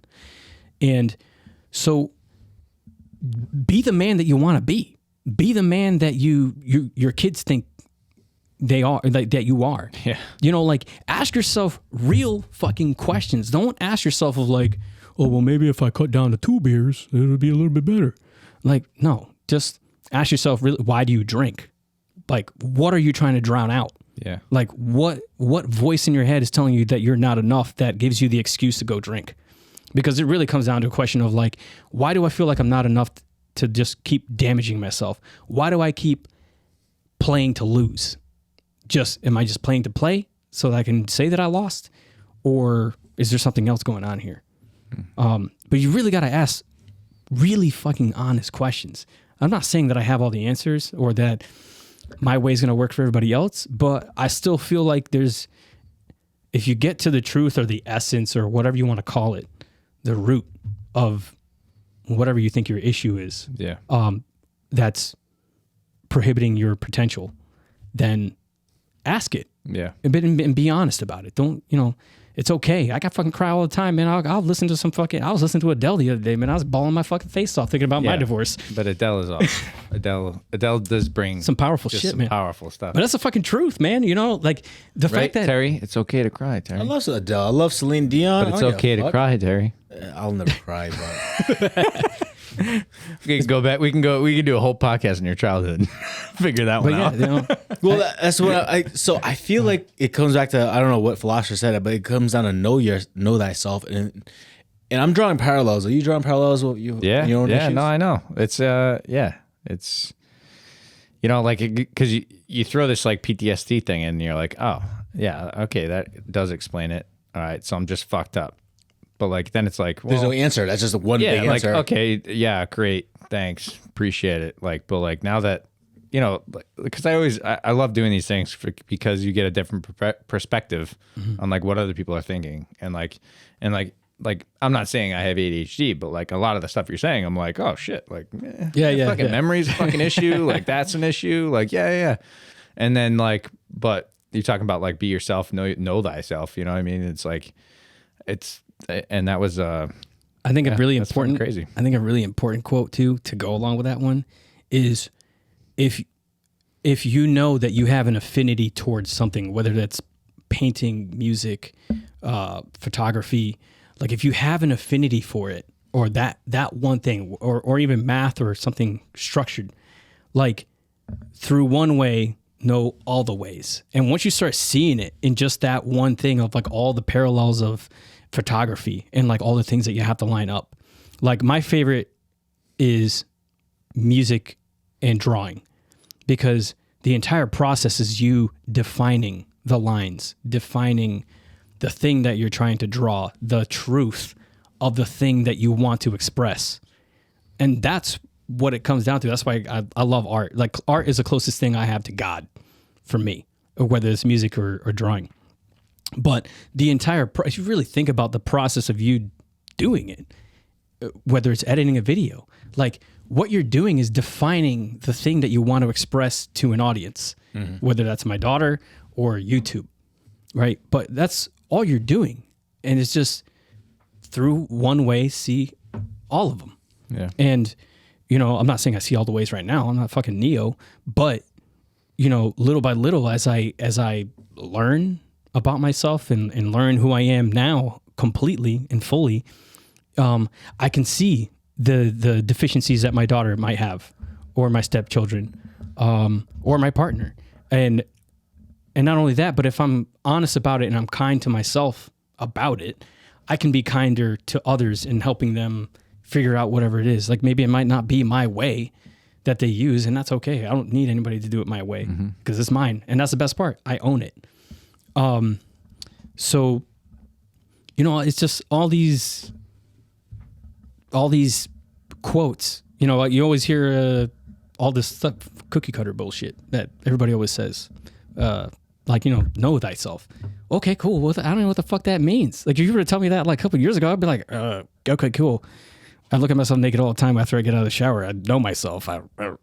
Yeah, that's true. What do you mean by that? But like to really in depth be honest to yourself and like being self-reflective, like you said that last time on the podcast, that you know it's difficult for you to kind of like see it through another perspective because you've always had a strong sense of self, which I always got that even when I first met you. I was like, oh, this guy's going places. I'm not. I appreciate that. But you know, like that was the energy that I got. Whether or not you feel like you're there now, but like I always felt like this is a guy who, regardless of what the situation is, he can put his whole person into it, and that speaks for itself through your recovery. I mean, you did a fucking marathon. I haven't even done a marathon, and I have both of my legs, and they're fine. Yeah. So like, I mean, there's so many things. You just got to be level with yourself. Mm-hmm. You know, like you might be like, well, you know, like there's somebody else who's gotten it worse. Like there's people who don't have their legs. There's people who don't have this, don't have that. Yeah, it can always be worse, but like you still got to be at least appreciative of like the effort that you managed to pull together to do the thing that you needed to do. Like right now, you're doing your shit in the fucking military. You got all these fucking cameras talking about your assholes like us. I mean, whether or not you feel like you're doing it, but you're still doing it. It's just a journey. I want to, I feel like, so I want to add my bit of my story too, where I feel like I'm on the same page. Like I was feeling like I was connecting your story at the same level where it's kind of like. Then you lost it? No. Recently, it's like, I've been finding some peace in myself because I started this because I'm like, I've been noticing my anger kind of get out of control. You know what I mean? Which really makes me even more angry. Yep. And it's like, I was talking to my therapist about it, and you know, obviously you could, and I I hate trying to like blame other things if it's my fault. If I fuck up, like I want to claim it 100%. But I know to a degree there's got to be something to do with my experiences, you know, like come on, like getting shot and all the, you know, all the violence and whatever not. And what I remember is my therapist, like I feel like maybe she didn't say it, I didn't ask her, but I feel like maybe she was doing a really good job, whereas like she didn't want to tell me per se the answer. She wanted me to find it. And she kept asking about my childhood, which obviously makes sense with therapists too. But she just kept saying something along the lines of like, well, she did see outright, whereas like, because I had that kind of like standard first generation childhood, whereas like I don't see it as abusive, and I don't want to throw it out there to like, you know, blame my parents, but just try and paint it black and white. It was Asian. Yeah, it was Asian. And it was like no, it's true though. In the other house, and you know, if I told my a lot of stories to you, you'd be like, oh wow, you grew up in a very abusive household. Maybe to a degree. I grew up in a Puerto Rican household. It was way worse. Right? Yeah. You know what I mean? So it was like basically my anger response is because of my childhood. It's like you lock up a dog and you kick him so many times, he's gonna be an angry dog. Yeah. And so basically my experiences overseas and my training and everything I'd done exasperated that anger. Yeah. And I don't know why. Something happened when I was experiencing something else and I made that connection. Just making that connection and I was able to say, all right, so this isn't like largely because of my experiences in Afghanistan, but it's also like a byproduct of my experiences. Looking back, it's like everywhere else too. Like it's exactly life experiences. I can say, because before I was like, I know 100% I don't have PTSD, but I was dealing with all this anxiety and shit. And I was just like, what the fuck is wrong with me? And I couldn't, for the longest time, I couldn't put my finger on it. And now I can clearly say it goes back to my childhood, the way I was raised, and the kind of level of anger and violence I learned how to respond, exasperated with my military experience, leads me to where I am now.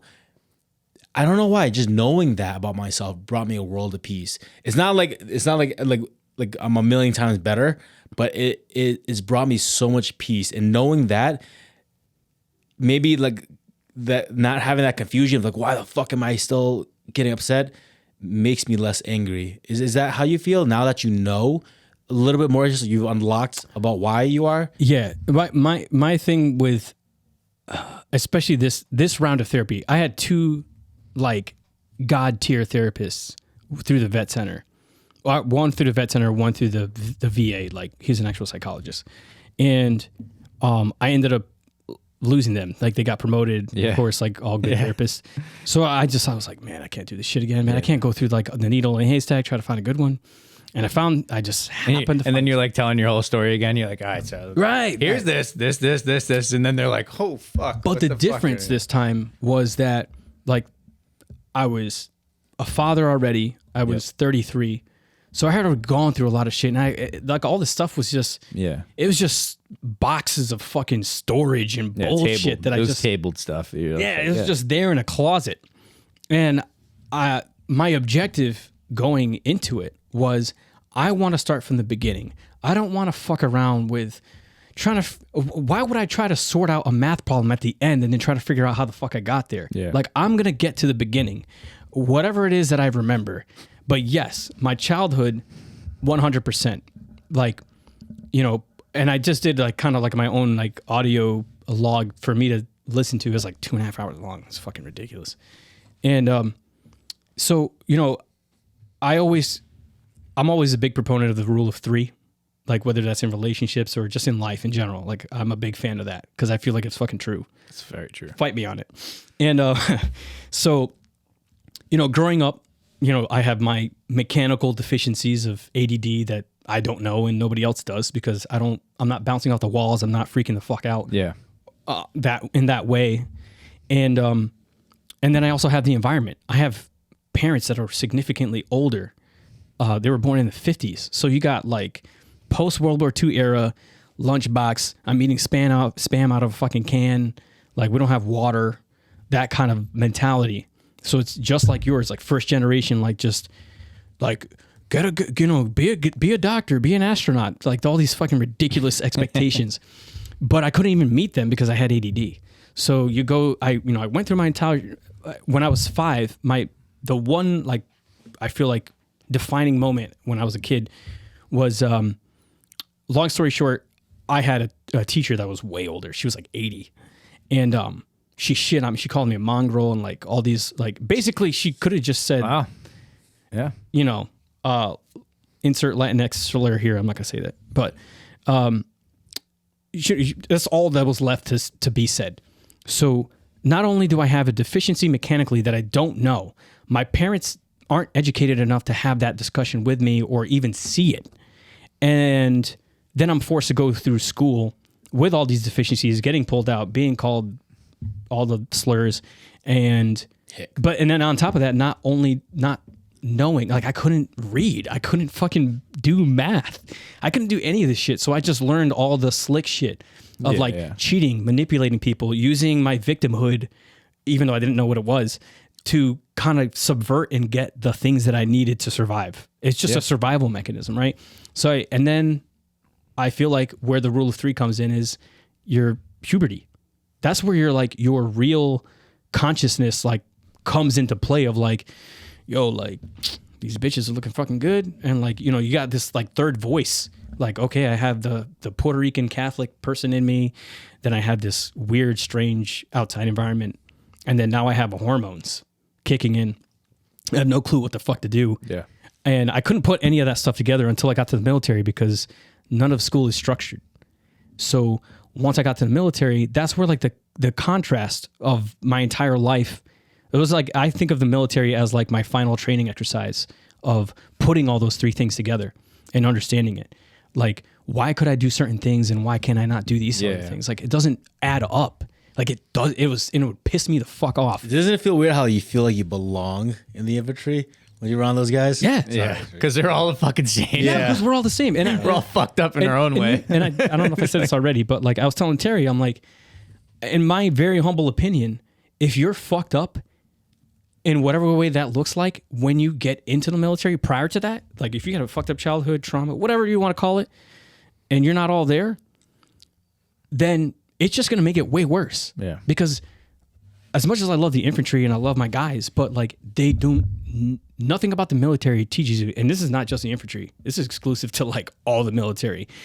Like one of the strange conversations that I feel like, I don't know why we never had it, was like, why didn't we ever have a conversation about like, what is it like to take a man's life? Like, why was that conversation never tabled? Because I guarantee you a lot of dudes would be like, well, I don't feel as bad about it now because like we get to talk about it. Like, what do you guys think about the afterlife?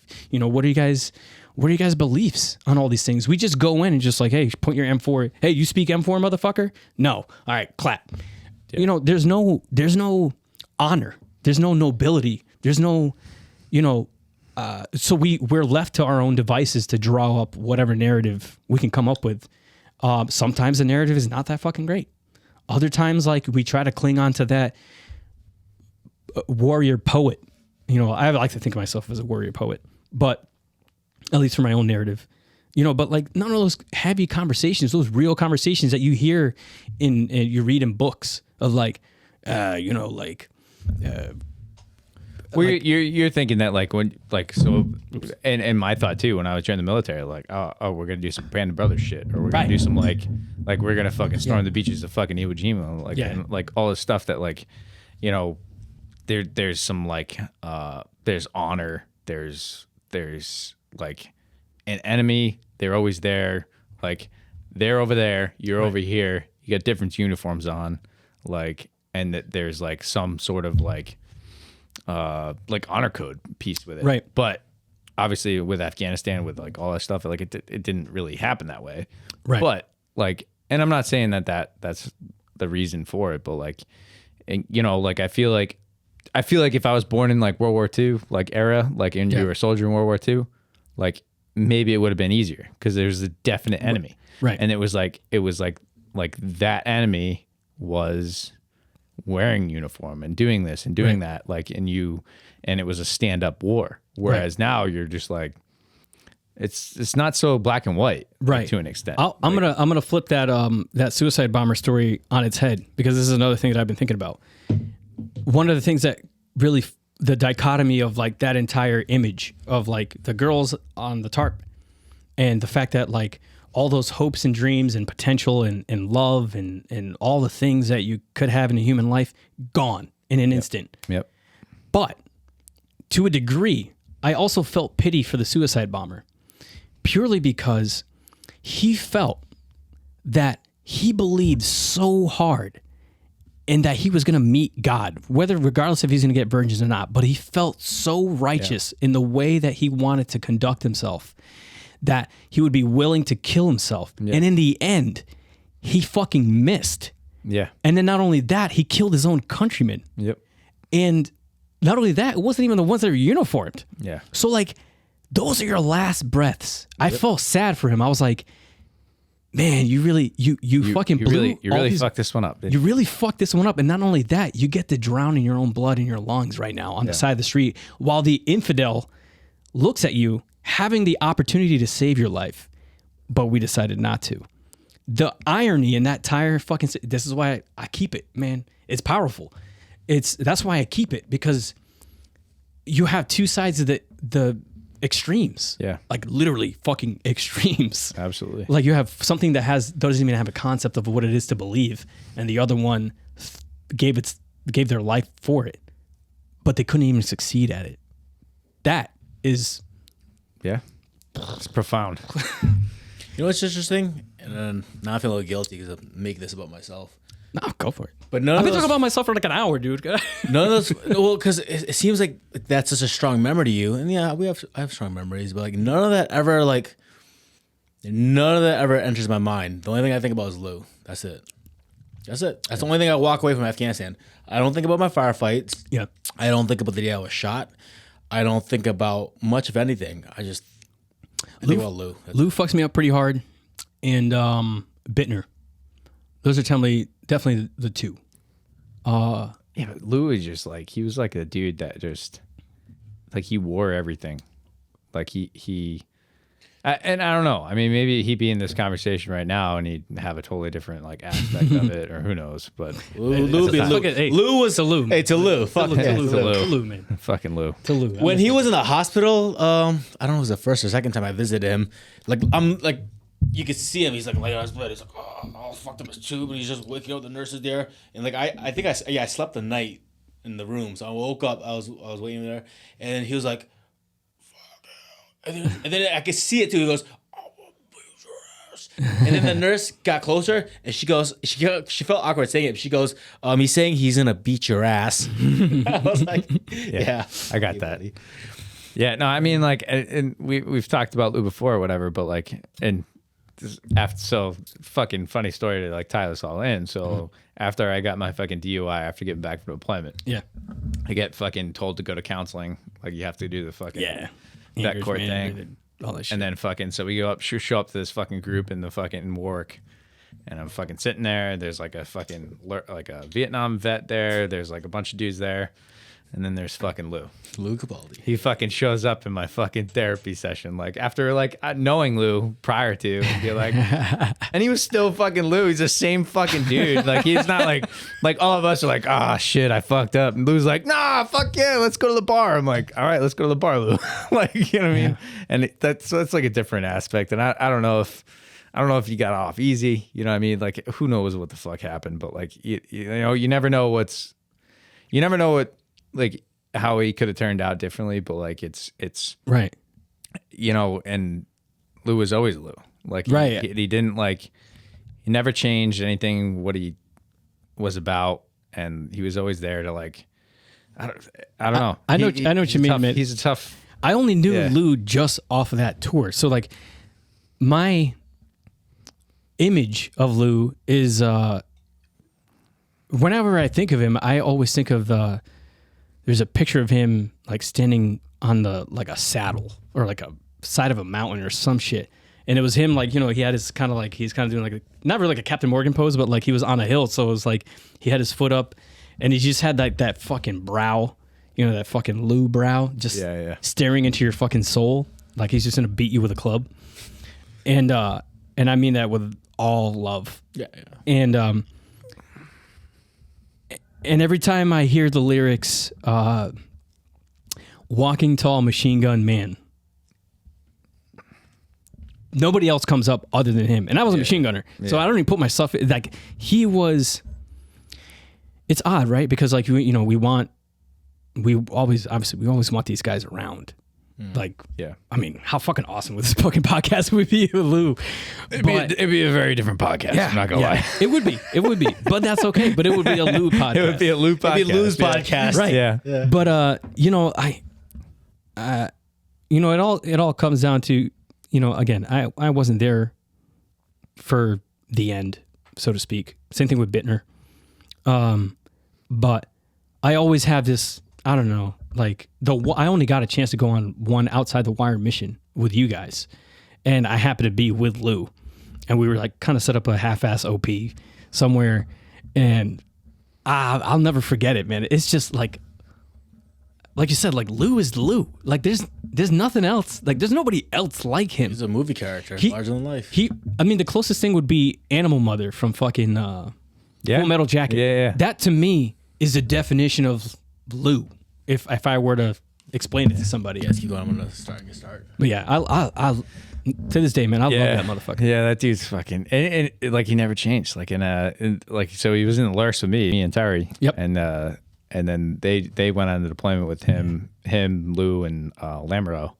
And like and then Steve-O. Yeah, and so you never really heard anything until fucking Terry got hit or whatever, and then after that, and then like seeing Lou again, like literally pop up, and I was like, dude, you haven't fucking changed like a fucking like nothing, like literally like unfazed, like bro. He is just like Lou is fucking Lou, and he never phased, never changed. Like literally, we're in fucking therapy for AA or whatever the fuck, and he's like, all right, let's go to the bar. And he's like, all right, another one. No, yeah. What's your name? Oh, I don't care. Give me that one. Like he's just like, I definitely crazy, fell in love with the essence of him. Like anytime I saw him, like whether it was in a chow hall or waiting in line, it was just like I said, man, it's just Lou. It's just Lou. That's it. Yeah. And you only knew him as like occasionally they'd be like Capaldi, blah blah blah. But it was like, nah, that's Lou. Yeah. And just I don't know, it's weird. It's like Messi or like fucking like some famous like Ronaldo or like some famous soccer player. Like it's just Lou. That's it. Yeah. The walking tall machine gun man. So I didn't mean to digress completely. No, not at all, man. But when I think of Afghanistan, like I said, I'm not haunted by anything really. But I think of Lou.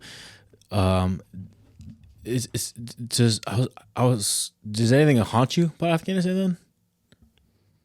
Nothing. Okay. No, I honestly I just miss that primal cavemanish living. Easiness. That's just easiness. Yeah, no thinking. I mean, yeah, like that's the best. That's the best way. That's the best way I describe it. It's just like such an easy life. There was a post a long time ago. I'm pretty sure it's still on my Instagram, but I remember saying, and this is way before I started really delving into any of this stuff, that like I missed how present I was overseas, like because there was nothing else to think about. There's no bills. There was no. Yeah. It was just. Did we put in the ammo requisition? All right, cool. Are we doing a night shoot? No? All right, cool. I'm going to go watch some Blacks on Blondes. Word. Like, it's just simple. It was just... Simple life, man. Simple. Like, I miss that just visceral physicality, that almost kind of like unspoken warrior kind of Spartan honor that... we had like, because we knew like we were like on the side of a fucking, nobody's going to come to us. Yeah. Like it's just us and them and that's it. So that just, that melting pot of just fucking amazing human beings between our first sergeant was amazing. Yeah. Our commander, fucking amazing. Yep. Our XO, God tier XO, fucking Laro. Love that motherfucker. Yeah, he's a dentist right now. And like it almost, I don't know how it was with your on your tour, but like the characters, like kind of going back to like the entire narrative of like, what the fuck was that captain's name? the bald guy. He was like civil affairs. Oh And yeah, yeah. sounded He like was there the day we got hit. Yeah, yeah. He was like, "Oh no, Basil He was a nice Robbie." dude. He was a nice dude. Yeah, he was a fucking. He was a like a head nurse at like in a Louisiana emergency room. Yeah, like shit. all these characters like Yeah. that we had. I know you remember Reza. That motherfucker was psycho. Oh, yeah. But like, Yeah. but still, like it wouldn't be that deployment. It's like without- fucking Seinfeld, man. It's Yeah. like those fucking like those dudes are just like, here comes the fucking like, douchebag commander. What the fuck? Yeah, we had a fucking so we were the PRT or whatever. Yeah. We had this times. lieutenant colonel that was Air Force. Yeah. And he was like, Was he a dick? dude, he was just, I think he was just so like, I'm gonna help these people. I'm gonna solve the world, like solve Afghanistan in my own little thing. My heart goes out to you. And, because I remember like the last fucking mission we did, we fucking we were getting ready to leave. We were our fucking base was getting shut down, so we were shutting down like Metalam, like fucking totally shutting down. Pour fucking 40 moving out, away. bro. Like I miss legit. that place. And then so we were shutting it down, fucking moving out. We were gonna drive out to Kabul the next day and like get a new mission there. Yep. And this was like the last 2 months of my deployment. And he's like, "Oh, we need to go say bye to the governor." I'm like, Oh God. "Really? What the like, what the fuck has that guy ever done for us? Like nothing." So he's like, "All right, let's go." So we go out to the fucking governor compound. We fucking go out there. He's like, "Oh, hey, come have some tea and some chive and whatever." Fucking, we're like, "Yeah, whatever, dude. Like, we're just fucking here because we're here." And then on the way back, we fucking go through this procession that some fucking Kiowa dudes murked dude down, like right at the crossroads of like when you go up Route 1 or whatever. Yep. Yep. Highway 1 or whatever. Yep. And so like right at the crossroads, they fucking murked this dude, and then like they're like saying that he wasn't a fucking Taliban or whatever. And so they're like literally running this procession as we're doing the KLE, and they end up like in between us and like Metalam. And so now we have to drive through the fucking funeral procession. Awkward. So we're like, okay, like fucking sweet. And at the time, like you would fucking, if there was a giant group of people, like we would just be like, all right, fucking batten down the hatches, fucking whatever. Like don't even. That's the shit I'm talking about, man. Guns down, fucking. Let's just fucking. We're gonna roll through this fucking thing, and all of a sudden, fucking cinder blocks and this and that, and like the fucking kids were throwing shit. Like, Yeah. I swear to God, Afghanis would be the best baseball players ever. Like they could fucking throw. Dude. Like the little kids could throw fucking goddamn cinder blocks. Yeah. Anyway, so they fucking deadline all of our vehicles, and like when we get back to base, every window that could have been damaged got damaged, and we're like, literally have to drive to Kabul tomorrow. Like what the fuck? Like, so we're up all fucking night trying to get these trucks fucking ready to go, fucking whatever. And I'm just like, all of it was because one dude just was like, I gotta help the people. I gotta help them all. Like at that point, we fucking knew, like, these dudes are gonna fucking figure it out. Like whatever. That's the one thing I will say about the PRT that I was a part of. And I'm gonna look right into the camera and say it. Because I think he's a general now. General Bredenkamp. That motherfucker.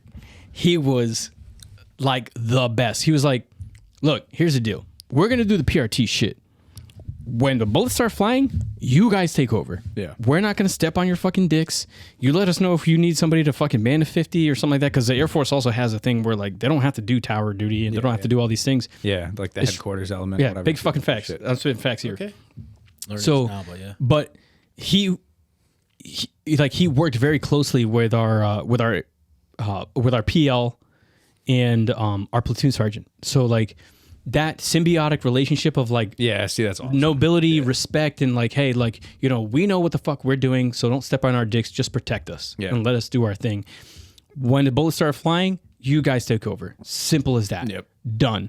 And he was always objective. I mean, at that point I was a E2, E3 or something like that. So I wasn't really singing it on the meetings, but I would always catch wind of everything and yeah, like that to me was like the definition of. I had two really good commanders. I had this other guy, Colonel Fagan.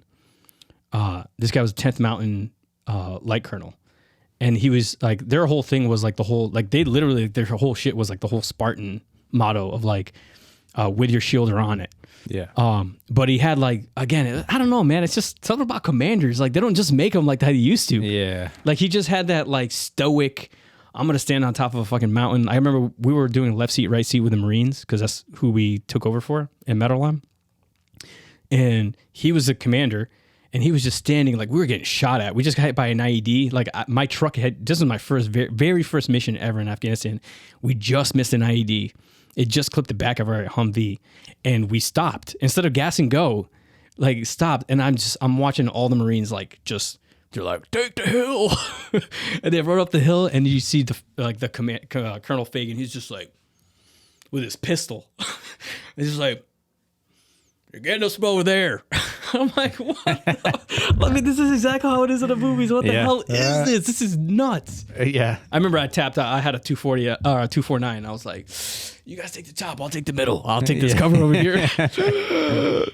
I'm for clap talk amongst yourselves. To like put it in perspective, like I remember the sergeant major went on a mission with us one time, and he was Army sergeant major, but he was I think he was a tanker or something like that. Anyway, so we get something goes down. I think that time I think we rolled over an IED. One of our fucking trucks got fucking hit, and then we were like, all right, just keep fucking rolling, and because the Max Bros were fucking awesome at that point. Yeah, like you could fucking and the dude I remember fucking gets down off the ramp, and then he's like fucking finding any cover, and he's like in the phone, and we're all just like.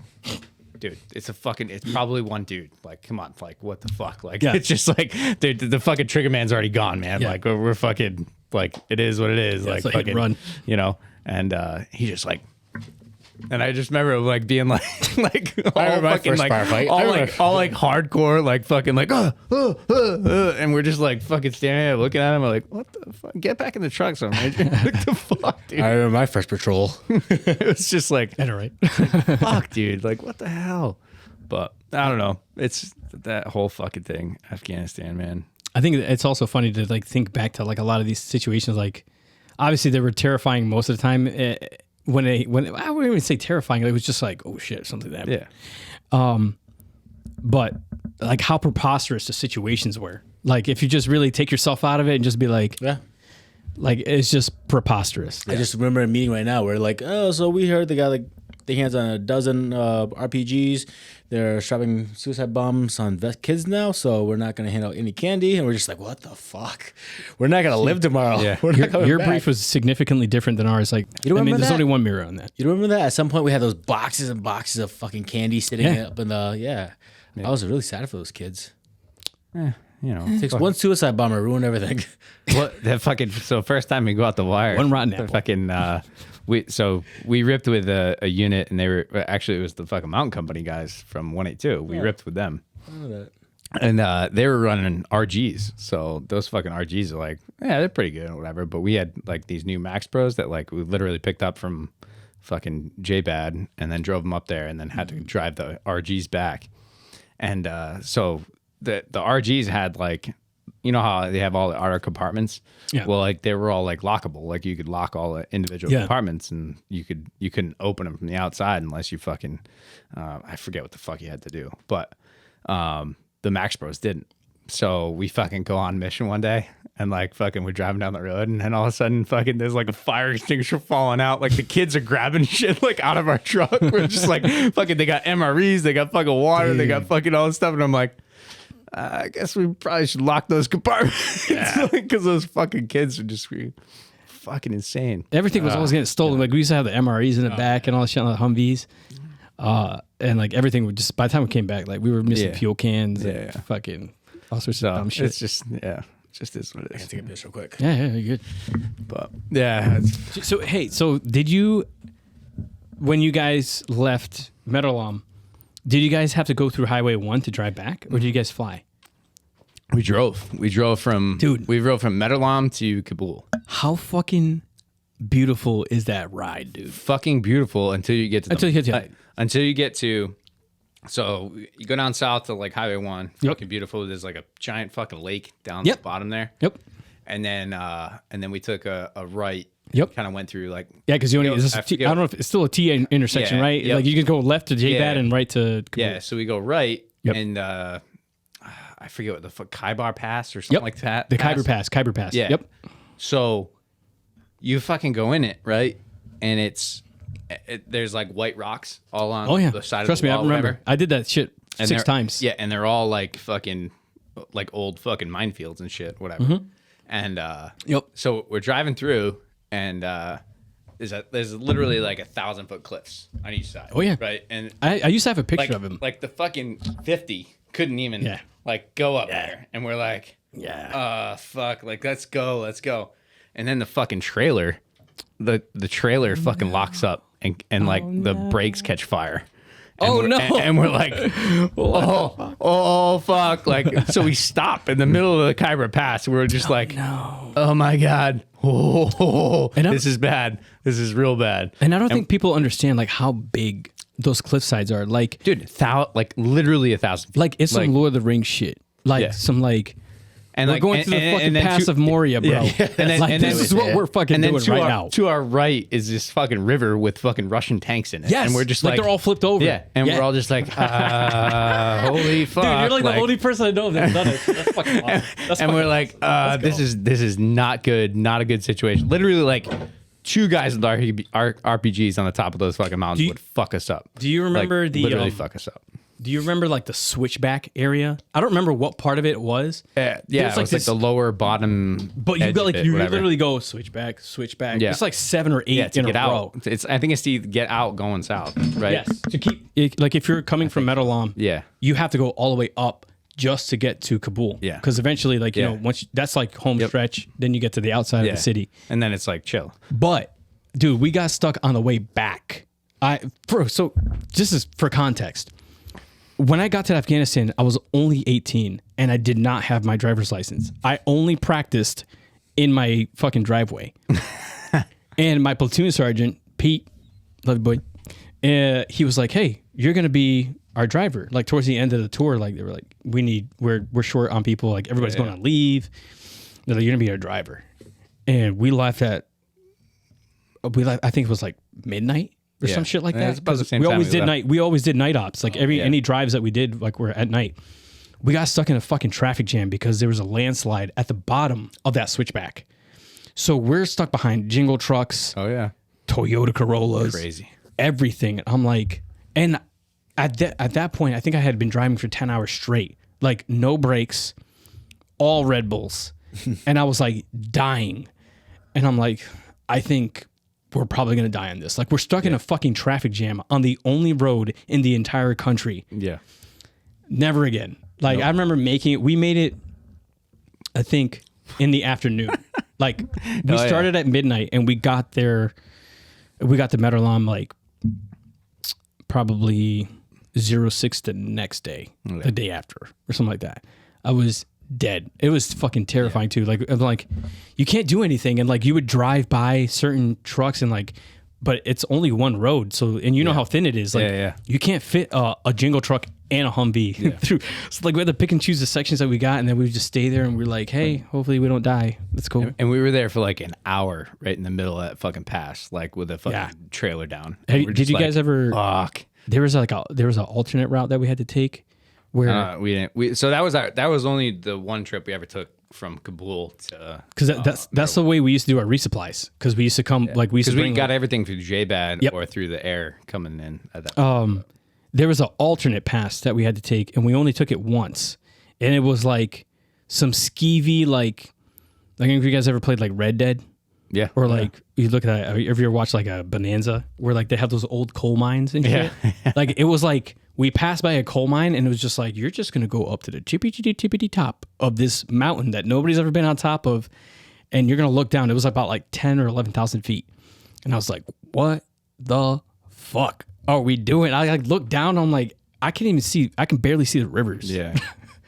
It was fucking crazy. It's So fucking, yeah, but it's so beautiful that, though. That fucking trip. Oh, Afghanistan is beautiful. Like, cause even like walking around Metalam, like going up to like Al Shang or Alan, dude, Alashang, the right one, whatever the right. Yeah, Alangar. So like you got it looks like fucking like Vietnam. Like we got fucking like beautiful fucking like farms and like they got the fucking irrigation down on lock. Like they dude, it's fucking like I remember walking through like bamboo forest that like everything was like all in line and I'm like, what the fuck, these fucking people? It was like it's like fucking ancient fucking horrors, but it's goddamn they know what they're valleys, doing. So we were in Alashang Valley, right? Alashang Valley is like Afghanistan without cable. Yeah. And Alangar Valley is Afghanistan with DirecTV. Yeah. I was gonna say that wasn't our experience. Well, that's what I mean. You go up like because that's what I was asking. so green. Which side was nice? It's so green. And I remember like we went up halfway up Alangar on the right, right? Yep. Went up like halfway up, and then we had to stop at some village there. And then we fucking got on these, and somebody's got a picture of it too. We had to go across the river. Yeah. And so like I know. like, I think we I know had where to you're get at. off on foot, go across the fucking river on this fucking Footbridge, right? this Was it a footbridge. footbridge? Yes. That was like, I know dude, this. it was like Indiana Jones footbridge. Like literally like, and that's when like you were talking about like how you like, if this would have happened, we would have been fucked. So like, dude, if any one of us, cause at that point we were rocking plate carriers. Cause like we were just like fuck those IOTVs and like dude, I had IBAs or whatever. Hey, I had the full IO and we were IBA like, with a like dick plate. And no everything. way, man. So we fucking like are rocking across, and then I'm like, dude, if we fall in this fucking river, dude, we're fucked. Like I am like 100 pounds heavier than like like I am literally like with all the shit on me, like I am 100 pounds heavier. Like I am just gonna get swept away in this fucking river. And we go to like we walk across the other side, whatever, and I'll never forget too, because we got the picture of it because we had a fucking combat photographer with us. Yes. Whatever. Yeah. And we were walking back across the thing, and like fucking like everybody overseas, like literally fucking throw up your fucking sleeves because it was a fucking nice day. And so I'm like walking across the thing, fucking badass picture. I'm like whatever. It's you know, it's a cool picture. Hey, be proud of him, man. Yeah.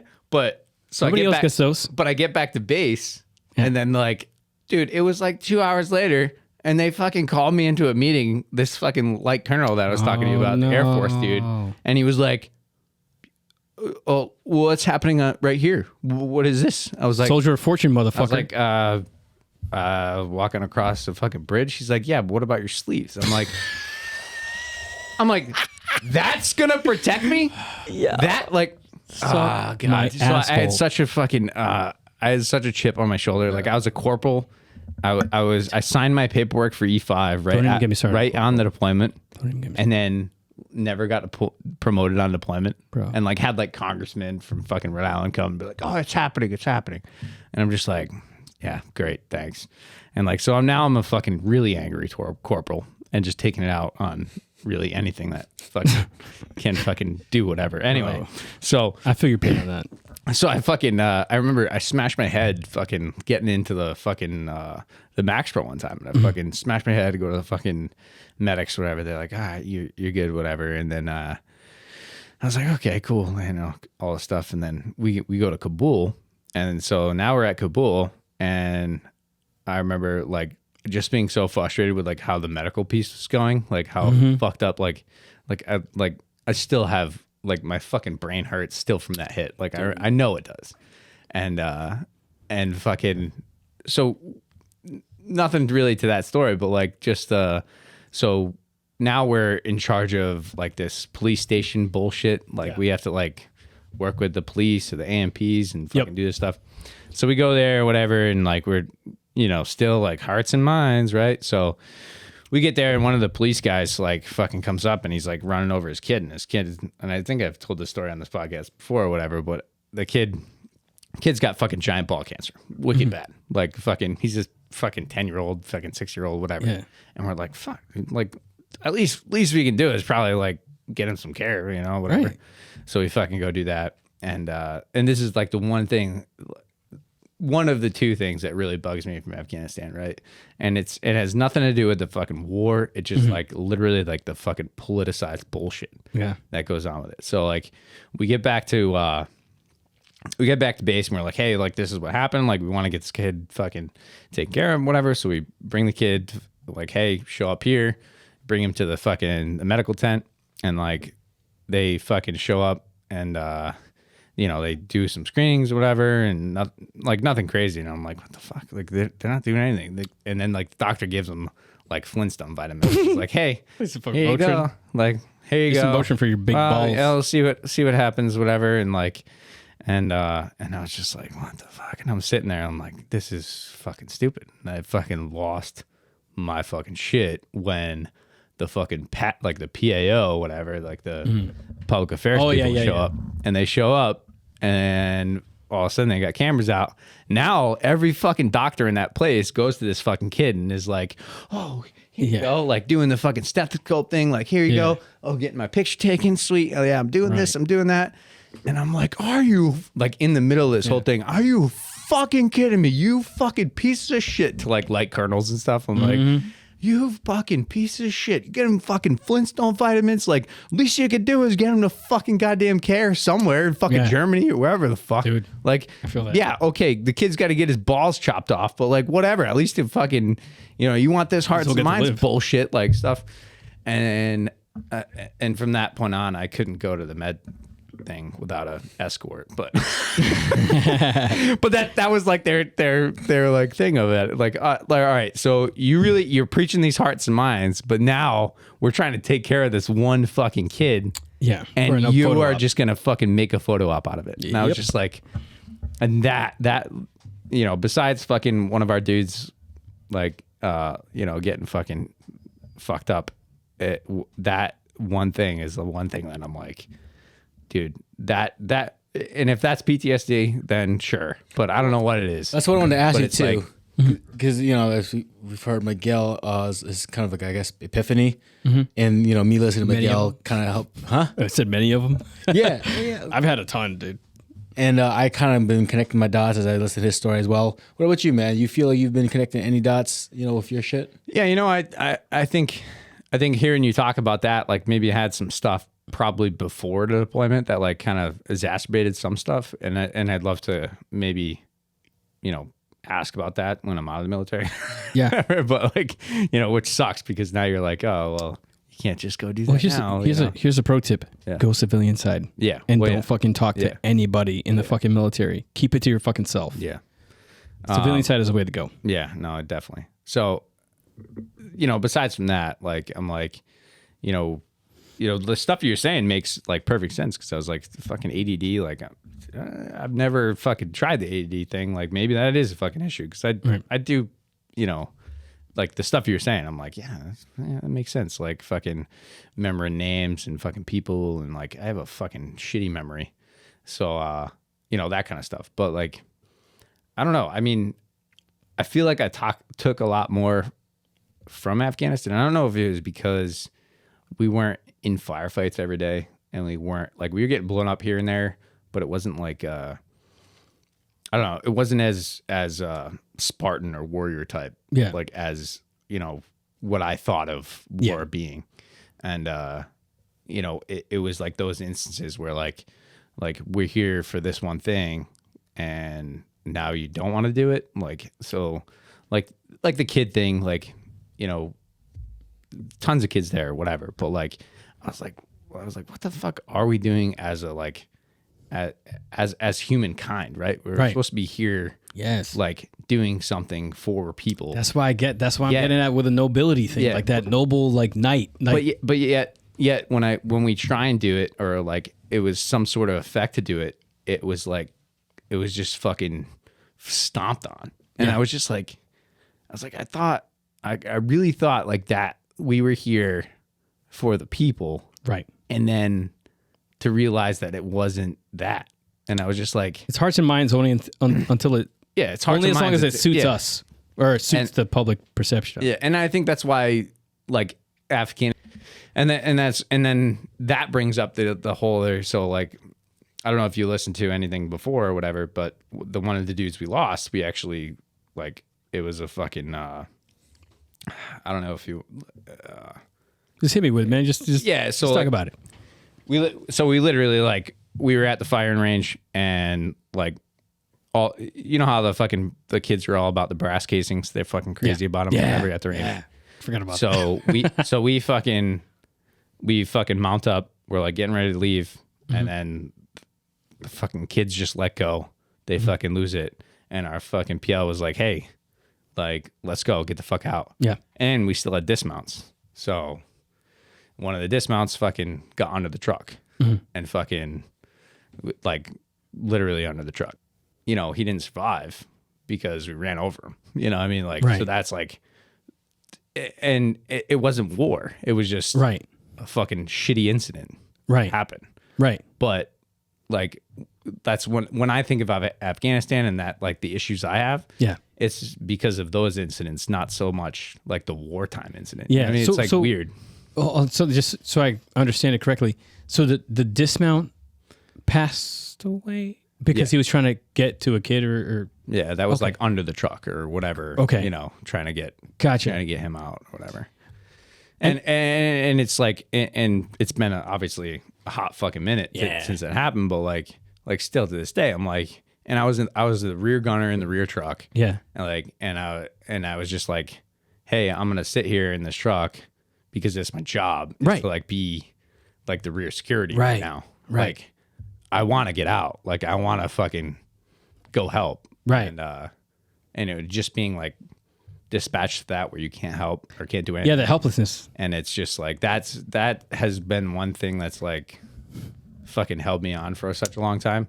So that's why, like, when you guys talk about it and it's like all those incidents, like, I think I would have been better if he got fucking shot on a fucking mission. Right, You know what I mean? right, Like, right. I think he would have been like, Almost kind of justifiable. like to I a would have been like, fuck degree. yeah, like, we lose people. Right, Like, it right. happens. But like the fact that like we ran over our dude, it kind of fucking hurts a lot. Definitely. So it's like a tough one to like kind of come across.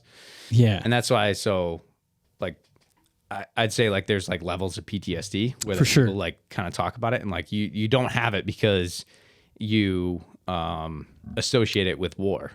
But then like when that war comes into effect of like, it is a traumatic incident and you're trying to figure it out. Right. And like trying to like talk about it. And that's like my big issue is that like, it wasn't a wartime incident. I Right. feel Right. like, you know, Now,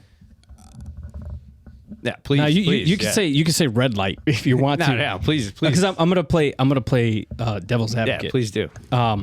As compassionately as I can, because I totally understand. Open another beer because that's what I do. You're gonna need it. You're gonna need it. Yes, I got my monster. So I 100% understand the helplessness, right? Like very, very similar to Terry's situation. I felt very helpless. Maybe that's where I was going before, where I forgot where I was going, but like I felt super helpless. Like I was an infantry. I'm an infantry guy first, and then a mortar guy second. Like that's just the way I was born into the military, so to speak. So I felt this level of helplessness because it's like the one thing that I can do, I cannot do. So I'm just playing the part as Terry bleeds on the side of a mountain. Now, and I think that there's some parallels to like what I was telling you about, like, you know, with the suicide bomber situation. Or even maybe when our guys got killed in September, the first 2 KIAs that we got, like they had mail in their truck, like in the trailer. Like it wasn't like, you know, we were doing some badass shit or we fucking Black Hawked into a fucking compound or anything like that. Like we were literally doing a supply run and they were just getting mail for us and they just got destroyed along with like 85 other kids in the city. So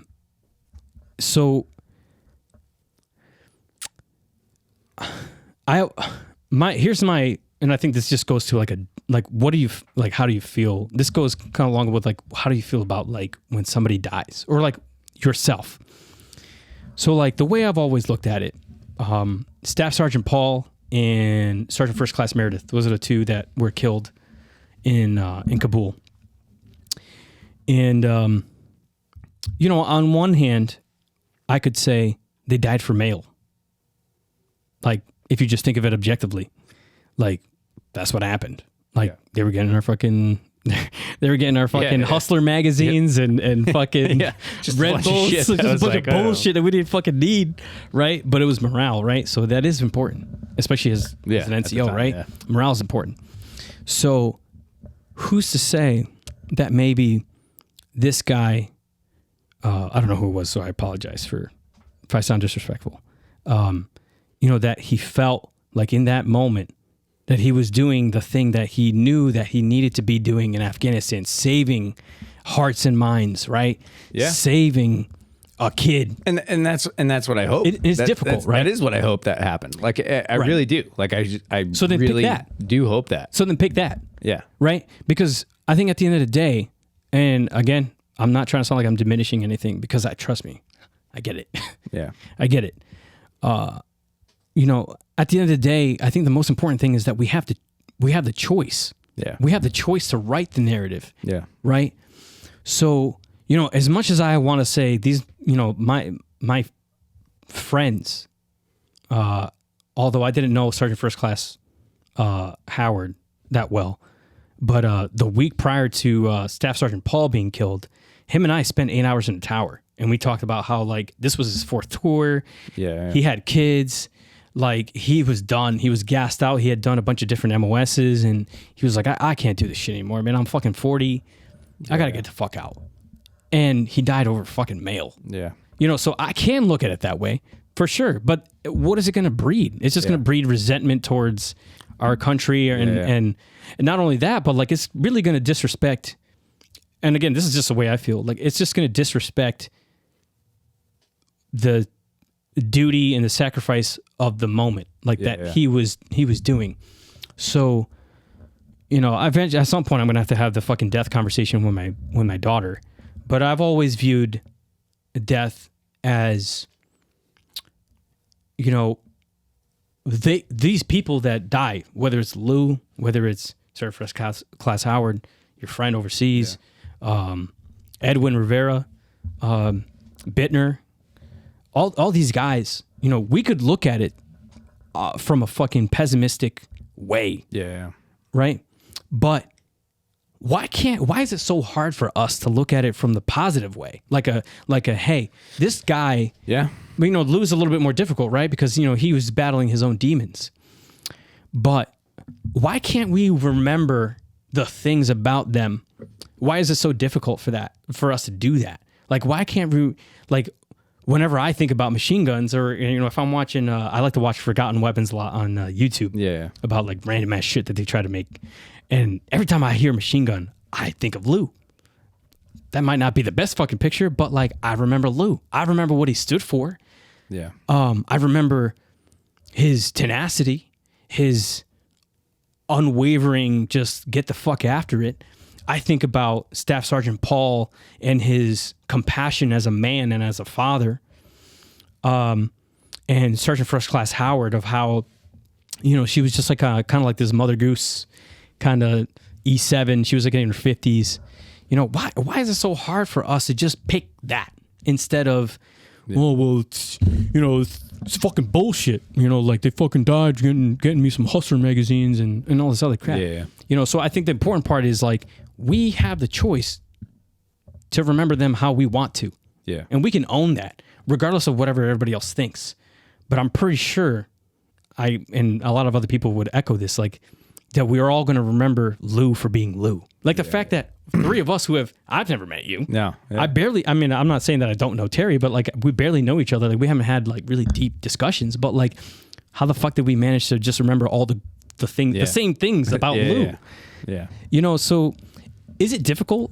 100%. Like I think about that entire conversation that I had with Staff Sergeant Paul and then not feeling sad about him being dead. Like that, it's strange to me, which I think goes back to those girls on the tarp and the suicide bomber living for a few minutes on the side of the road. Like sometimes shit just doesn't fucking make sense. No. But when it doesn't make sense, like we have the choice for that narrative. Yeah. And, sometimes does it feel like it's diminishing a little bit of their memory and all the things that they could be and all the potential that is lost? Yeah. Sometimes it feels like that, especially when we have bad days. Yeah. But I think that we can keep the consistency of remembering them and the lessons that are passed on from them. Yeah. Whether that's something you heard in a guard shift or something that like, wow, this guy, for no fucking reason, we were just bullshitting on the fucking range. and he decided to give his life in this particular moment. Yeah. And he even didn't know. And I guarantee you the person who was part of that situation probably feels just as fucking bad. Yeah.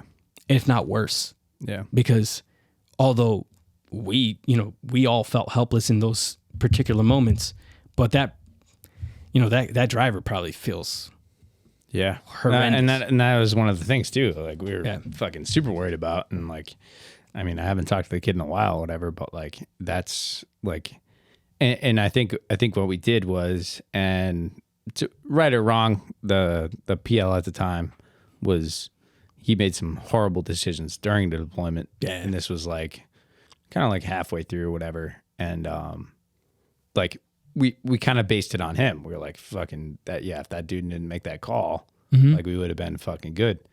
And maybe so, but it was just like somebody had to make a call, fucking does it.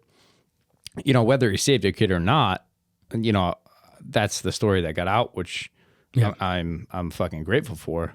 It's just like to an extent, like we were just like, what a waste. And I don't know if it, because I haven't had that many conversations with people, because we were like a PRT, and when we got back, like we had a lot of people from other units like with us. So like we got back, we did a yellow ribbon bullshit, and then like fucking everybody went fucking separate ways. So nobody's ever had a real conversation about it. And and it's fucking terrible. It really is. Like I think that yellow ribbon's a piece of fucking shit. Like I think it's the worst fucking thing ever invented with the fucking guard. However, like there's a better way to do it, and I think I've talked about it before. Like, you know, keep the guys on fucking orders or fucking do something. But anyway, no, I think that whole thing, like when you're talking about it as, we should, like, I should believe that dude saved another kid, right? And that would make it easier. Like, it's so hard to be like, hey. For sure. He definitely did that, because I was in the fucking back truck. I don't know what the fuck happened. Right. Like, you know, like, and great dude, but like I could see him getting caught under a truck. Like you know, it could happen. Like he's not like, and so it sucks. Like and that's like, and like I said, if you got fucking shot by fucking somebody that was like fucking shooting at us at the range or whatever, it's more the fuck, justifiable, like, because it's part of the rules that we signed up for. I'd be like, oh fuck yeah, that dude died fucking he died of fucking champ. That motherfucker was a beast. Like cool. Right. But here's the other thing too, though, is that you have to also keep in mind that just because you're in your fob or your fucking fire base doesn't mean that war's off. Yeah. Right. You know, so like that's another thing that like maybe, you know, it's not like football. Like we're not in bounds as soon as you get outside the wire. Yeah. So and you know, there's a bunch of times that we did the same. It's the same fucking shit. I know exactly what you're fucking talking about. Were you guys? Black Hills. Was this outside Black Hills? Yeah. I know exactly what the fuck this is. We used to do our 50 cal shit and C4 training over there. So I think that's the other thing too. It's just kind of like we kind of.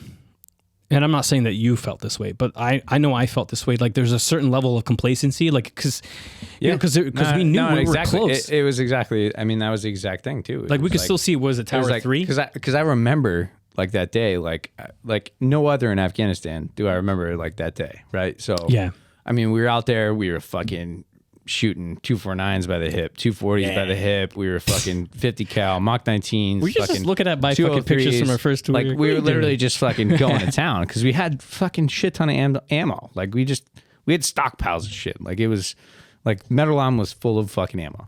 Right. Anyway, so we fucking had tons of shit. We were just like, yeah, fuck it. Let's fucking do this shit. Like get some fucking good. I don't even know if it was good training. It was just fucking let's decompression, go, to be quite fucking frank. Like fucking throwing grenades, fucking this and that, like whatever. Yeah. Like, and you know, it was a good idea to go do that. Like it was. I mean, it was not the wrong decision. It was just like that one fucking time. One fucking thing happens, and you're just like. But here's the key part, though. Why was it wrong? It was only wrong because something bad happened. Yeah. It wasn't wrong because if nothing bad happened, it would have just been another day that we would have been shooting shit about. And that's what I talk about. Is that like, cause dude, I remember going out to the range, like, and we used to play fucking music all the time. And I remember going out to that range that day, being like, hey, this is fucking good. And I played the fucking. You ever heard Sail? like the Yeah. fucking fucking who the fuck, I don't know, I forget who sings it, but fucking Sail, that fucking song, right? All nations. Yeah, AWOL Nation, right? And I remember playing that going out to the range, and to this day, like that's, I wouldn't say a trigger, but that's like my hey, we're going out to the range that day, like play that fucking sound. It's like an auditory like trigger. And I'll play that sometimes when I come here and do the podcast, is because it makes me go back to like why the fuck I'm thinking the way I'm thinking. Like, Yeah. And like what, like at the time, dude, everything was fucking great. And then like after that incident, like I wouldn't say it happened right away. Like after the incident, we went back to fucking jobs as normal. Like we got a shit to do. Right. And it wasn't until like a lot later, like then I was like, shit, this thing's like, dude, I'm thinking about this thing a lot. Like there's something fucking fucked up. Like, and like you said, like, you can't attribute a lot of your stuff to like PTSD, but like, in my instance, like maybe it is, maybe that's like the thing that like really fucking fucked me up with it. And to get to this point in talking about it is like making me, like how you frame it, like it's tough to frame because it's what happened. Right. Well, because we've also been behind the curtain. So like, well, to a degree, like we know how shit runs. Like we know how douchebag commanders operate. Like we know how the minutia of like how one fuckface can fuck everything up for everybody else. Yeah. And I don't know, for some reason and I don't know if you guys see this or maybe Terry sees this, is like I see a lot of parallels between like at the end of the equation in those situations between yours and the suicide bomber with mine, like they just like there's no answer to it. Like and which is I don't know if my answer is or the like what I said is the end all be all of it, or like if there's something more to it, but like that's why I keep that moment in there, because like it's just sometimes life just doesn't make sense. Like why would this happen to this person that is just and that's why I feel like that like it's that's something I have to like maintain hold of but deal with. Right. You know what I mean? Like I think it's a very good like point to be like, life and death is so easy. It is. It's so quick. Like shit can happen in an instance. Like, I mean, fuck, I was at a funeral today. Like guy dies of a heart attack at 47. Right. You never know. You never know when your last day is. Right. Like you really don't. Like, and like I've wanted to like be like, hey, like, this has affected me, but I've learned from it. But then like you go to a point where you're like, this thing is like affected me so much that it's like, well, what am I learning from this? Like, what am I gaining by like having this be an issue? Right. Which is the same thing. It's the same question that I ask myself. Like, why do I choose? And sometimes I don't choose. It just happens. Like, why do I picture just those two heads next to each other with intestines next to it? Like, so I don't know if I don't know if I should do like art therapy or some shit or like just like erase that image from my head. But I don't know. I feel like there's some type of like, it's kind of like when people talk about the Big Bang, right? Yeah, right. It's like, it's so hard to comprehend. It's just like God. Like, it's like, can't comprehend those two things. Like, it just doesn't make any sense to me that like a singular point, whether that's your situation or my situation or the Big Bang or somebody believing in God, I feel like it's just one of those unknowable, unanswerable, at least in our lifetime, like things. Yeah. I don't know if is that it, but I just know, I always feel like at the end of the day, we have the choice. Is it easy? No. Yeah. Absolutely fucking not. Because like all the cascading doubts and fears and things that we know behind closed doors that a lot of civilians don't know of how the military operates. And like you were talking about the kid with the photo op. Yeah. Like all the, nobody would ever think that's like a thing. Right. But yeah, like, the insidious minutia of the machine of like how it all works. Yeah. So like, you get tainted by that. But then, you think like, did they die doing what they felt was necessary in the moment. Well, yeah, because it's funny you talk about it, right? So the Army has a thing when somebody gets injured or hurt or whatever. So now they got stress teams? No. Now they have to do like an investigation on what happened, right? Oh, yeah. So they send out these DA civilians, whatever. They send them out, and like now they're like, and to me at the point, like, so I'm thinking I'm somewhat detached, right? So I'm an NCO. I have a fire team. I'm like I don't want to burden other people with this thing, right? So like I go out there and the guy's like, hey, they like Lap will do it. So I'm like, all right, yeah, I'll go do it. And because I volunteered to do it. I was like, hey, like I don't want any of my dudes to deal with this. I don't want the driver to deal with this. I don't want anything. Like I just want I'm gonna go deal with it. Whatever. Yeah. And so now they're asking me like, all right, how was he under the vehicle? Like how is he? And then they bring out the like we're standing at the vehicle. It's me and this fucking 2 DA civilians. Yeah. And then he's like, how was he like under the vehicle? And then like he climbs under the vehicle, like, and he's like, was he here? And I was like, well, no, he was here.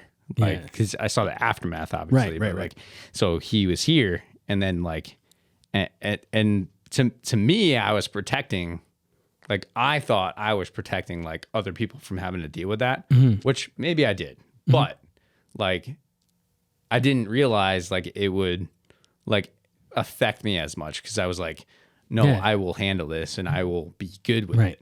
But like now I'm like showing these dudes like literally reenacting it at like the day after, or not even the day after. I think it was the same day. Like, so, and like I'm like reenacting this whole thing. Yeah.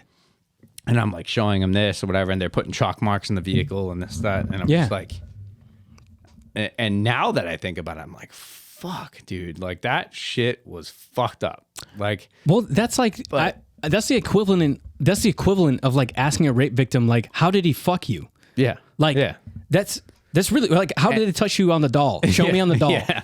Like, but that's literally what they did to you. And I'm just like, but you couldn't know that. But like, and I chose to do it because I just didn't want. Because you felt like it was a noble thing. But I knew it would be a traumatic incident for like the driver to go do or like whatever. Pro tip is because you're a good leader. Because you. Yeah, I know. But like, and that's not that I know I'm a good leader, but I do pride myself on being a You knew it was the right thing to do. You knew that was right thing to do. And so, you know, you go do that. And then like, I didn't realize that because I thought I was good enough to like not be responded by it. Right. Like, you know what I mean? Like I thought I would be like, that's okay, the burden cool. of leadership, my friend. And so, and the rest of the deployment, totally fine. Like, right. Like we do our mission, we do everything totally fine with all of it. And then like, it wasn't until like, dude, it was probably a year or two after I got back. Like that's when I'm like, oh, and obviously till now, which is fucking, what would you talk about, Terry? Like 10 years. We were like, until you get like after 10 years, that's like when you start getting a realization about like how it affects you as a person. Yeah. Like, cause it obviously long for you too. Yeah. Like, so, and this whole thing, like we talk about PTSD, we talk about, you know, anxiety, we talk about ADD, we talk about like a lot of things that affect us as, you know, infantrymen or just like soldiers or people. Right. And it, like, and I feel like you really need like almost 10 years to come up with like what you've like to deal with the whole thing, unpack it all. It's fucking wild because like I said, man, it's just boxes in a closet, man. We're just waiting for the to just look at it. And I remember when we first started talking about this, and like I think you came up to me and we kind of had like a little talk about it, and like we were like, hey, and you said like, hey, I want to do this, and I was like, and you asked me to do it, and I was like, yeah, like I don't want to. I really do not want to talk about these things because that's not what I want to do. I did the pitch. I was like, come on. But like to the extent, like dude, every time I come out of these and every time I talk about it, and it may be selfish to my point, but like it's like therapy to me to like just lay some stuff down. Yeah. And to get a different perspective, which I appreciate you. Like having I appreciate yours, man. Because like I appreciate it. It's so hard to like, you know, you rationalize like your inner things, and then like to like put it out there and like to put it out as a really to put it like.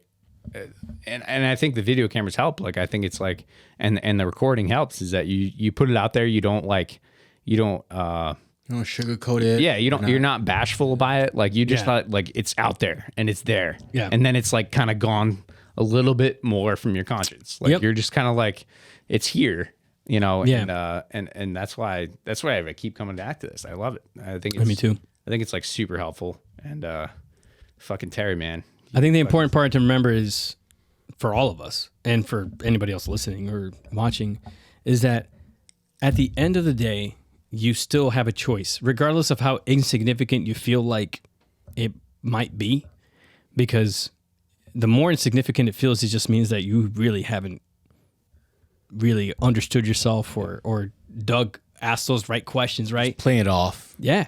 Like, just like you said, sometimes like it just means like you just have to keep talking about it to desensitize yourself to it to the point where that you can think of it objectively. And like I said before, like it's not easy. No, it never is. And if it was be easy, like we wouldn't be fucking doing any of this shit because we would just get the fuck over it. Yep. But we can't. And I think it's just that there's just that mysteriousness to why life doesn't make any fucking sense. Life doesn't make sense. Yeah. Humanity, life. But also, like we're mirrors to each other, which helps us make sense of ourselves as we talk to each other. Mm-hmm. Because, like, I mean, there's lots of things that traumatize other people, like, but we just don't fit in those general problems. Right. Like we're not thresholds or whatever. Right. We're not sitting like in some sort of like middle-aged women's club where it's like, well, my husband left me for our babysitter.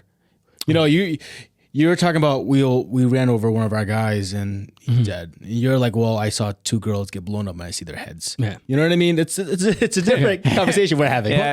But the point, the entire question that you're asking all of us, whether it's you thinking about yourself on a mountainside or slicing your fucking hand on a whatever the fuck it was. Deli. Yeah, a deli, right? Yeah. But like the question that we're really asking is what the fuck was the point?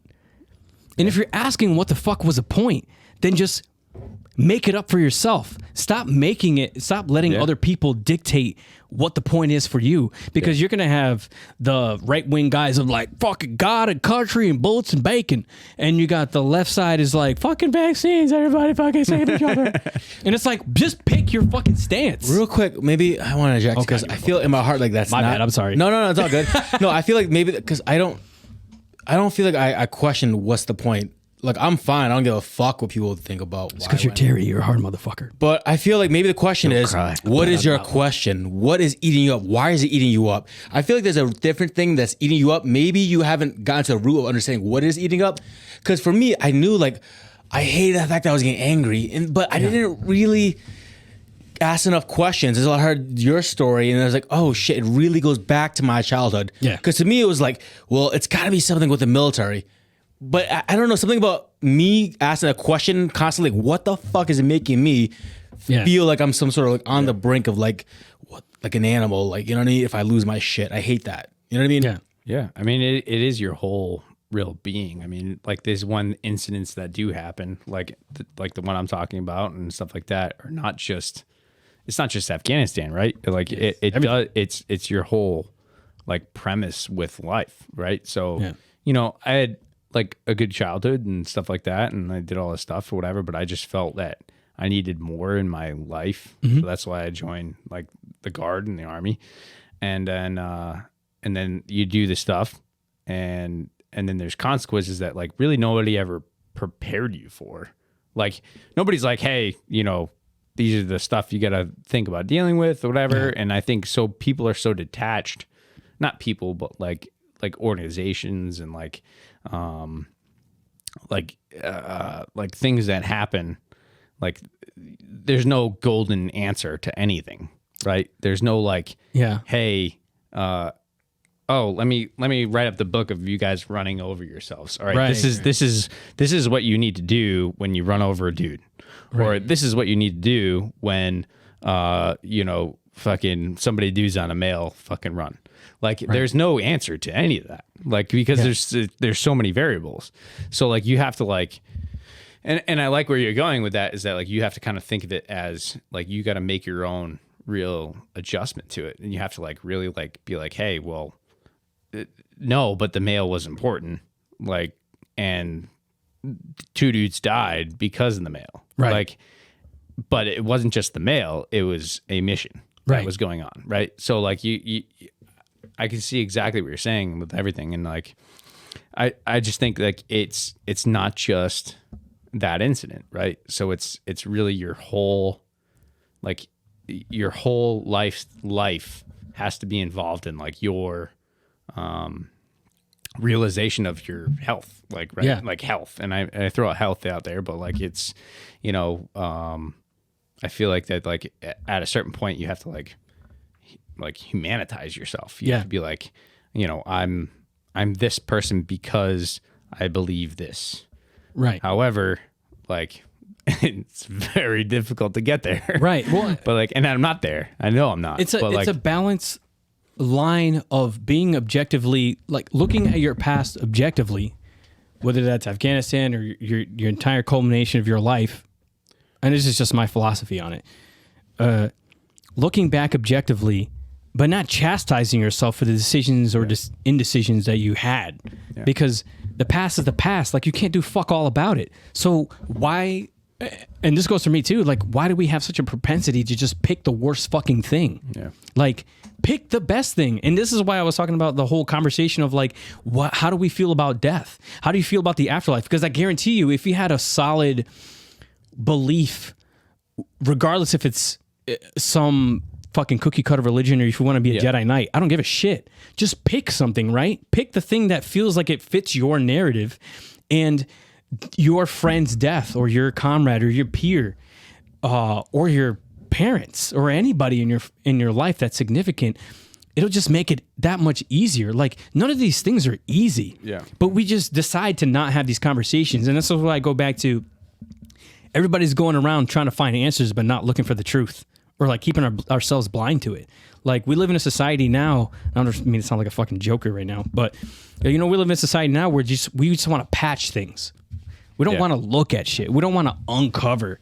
We don't want to pull back the curtain and really look at the fucked up thoughts that everybody has in their head. Yeah. Like, I can't tell you how many times I've like been driving down the highway and been like, I wonder what it would feel like if I just went head on into this tractor trailer. Like, would I feel it?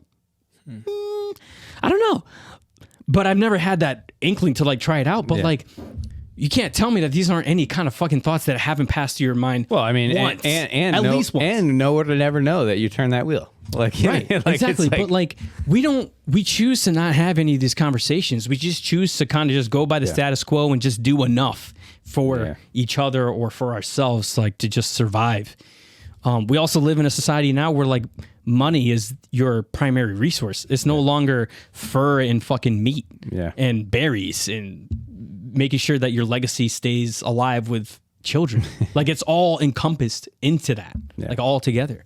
Like, so there's a lot of really important questions and conversations that we almost kind of choose not to have because we just don't want to be uncomfortable. Like, we'd rather just stay with the uncomfortable numbness of like, oh, well, you know, so-and-so died for this. And it's like, well, why do we keep choosing the worst things ever? because this is uncomfortable. It is uncomfortable, 100%. No, it is. No, it really is. Yeah. But I like Especially it. for us, because I feel like and I think like you and I have talked like enough about it, Terry. But like, it's like this is not the infantryman like threshold. Like, this is not what we do. We don't talk about our shit. Right. We just fucking do it. You know, and Right. and I think like getting to this point is like showing that like we're more than just fucking fucking trigger pullers. Yeah, like exactly. we're fucking like real fucking people that like have to deal it's with just it. growing pains. That's Yeah. it. And we just like, how do you have growing pains about fucking post-war? That's you know, the whole different level. I always like, I don't know. I like in my own head, I always think of myself as like Leonidas's fucking lieutenant, or like that hard motherfucker can go do the shit, but can cry on the battlefield because his son just got stabbed in the fucking chest. Yeah. Like that, we can have these discussions because the whole point of the military, when you do an AAR, one of the things that they tell you is lessons learned. Yeah. what are the lessons that are being learned? And if we're we're forcing ourselves to stay blind to these fucking lessons learned, then the same bullshit that we're going through trying to figure it out on fucking YouTube, these guys are going to be trying to figure it out later. But it's only going to get worse because, let's be honest, like, shit's getting soft.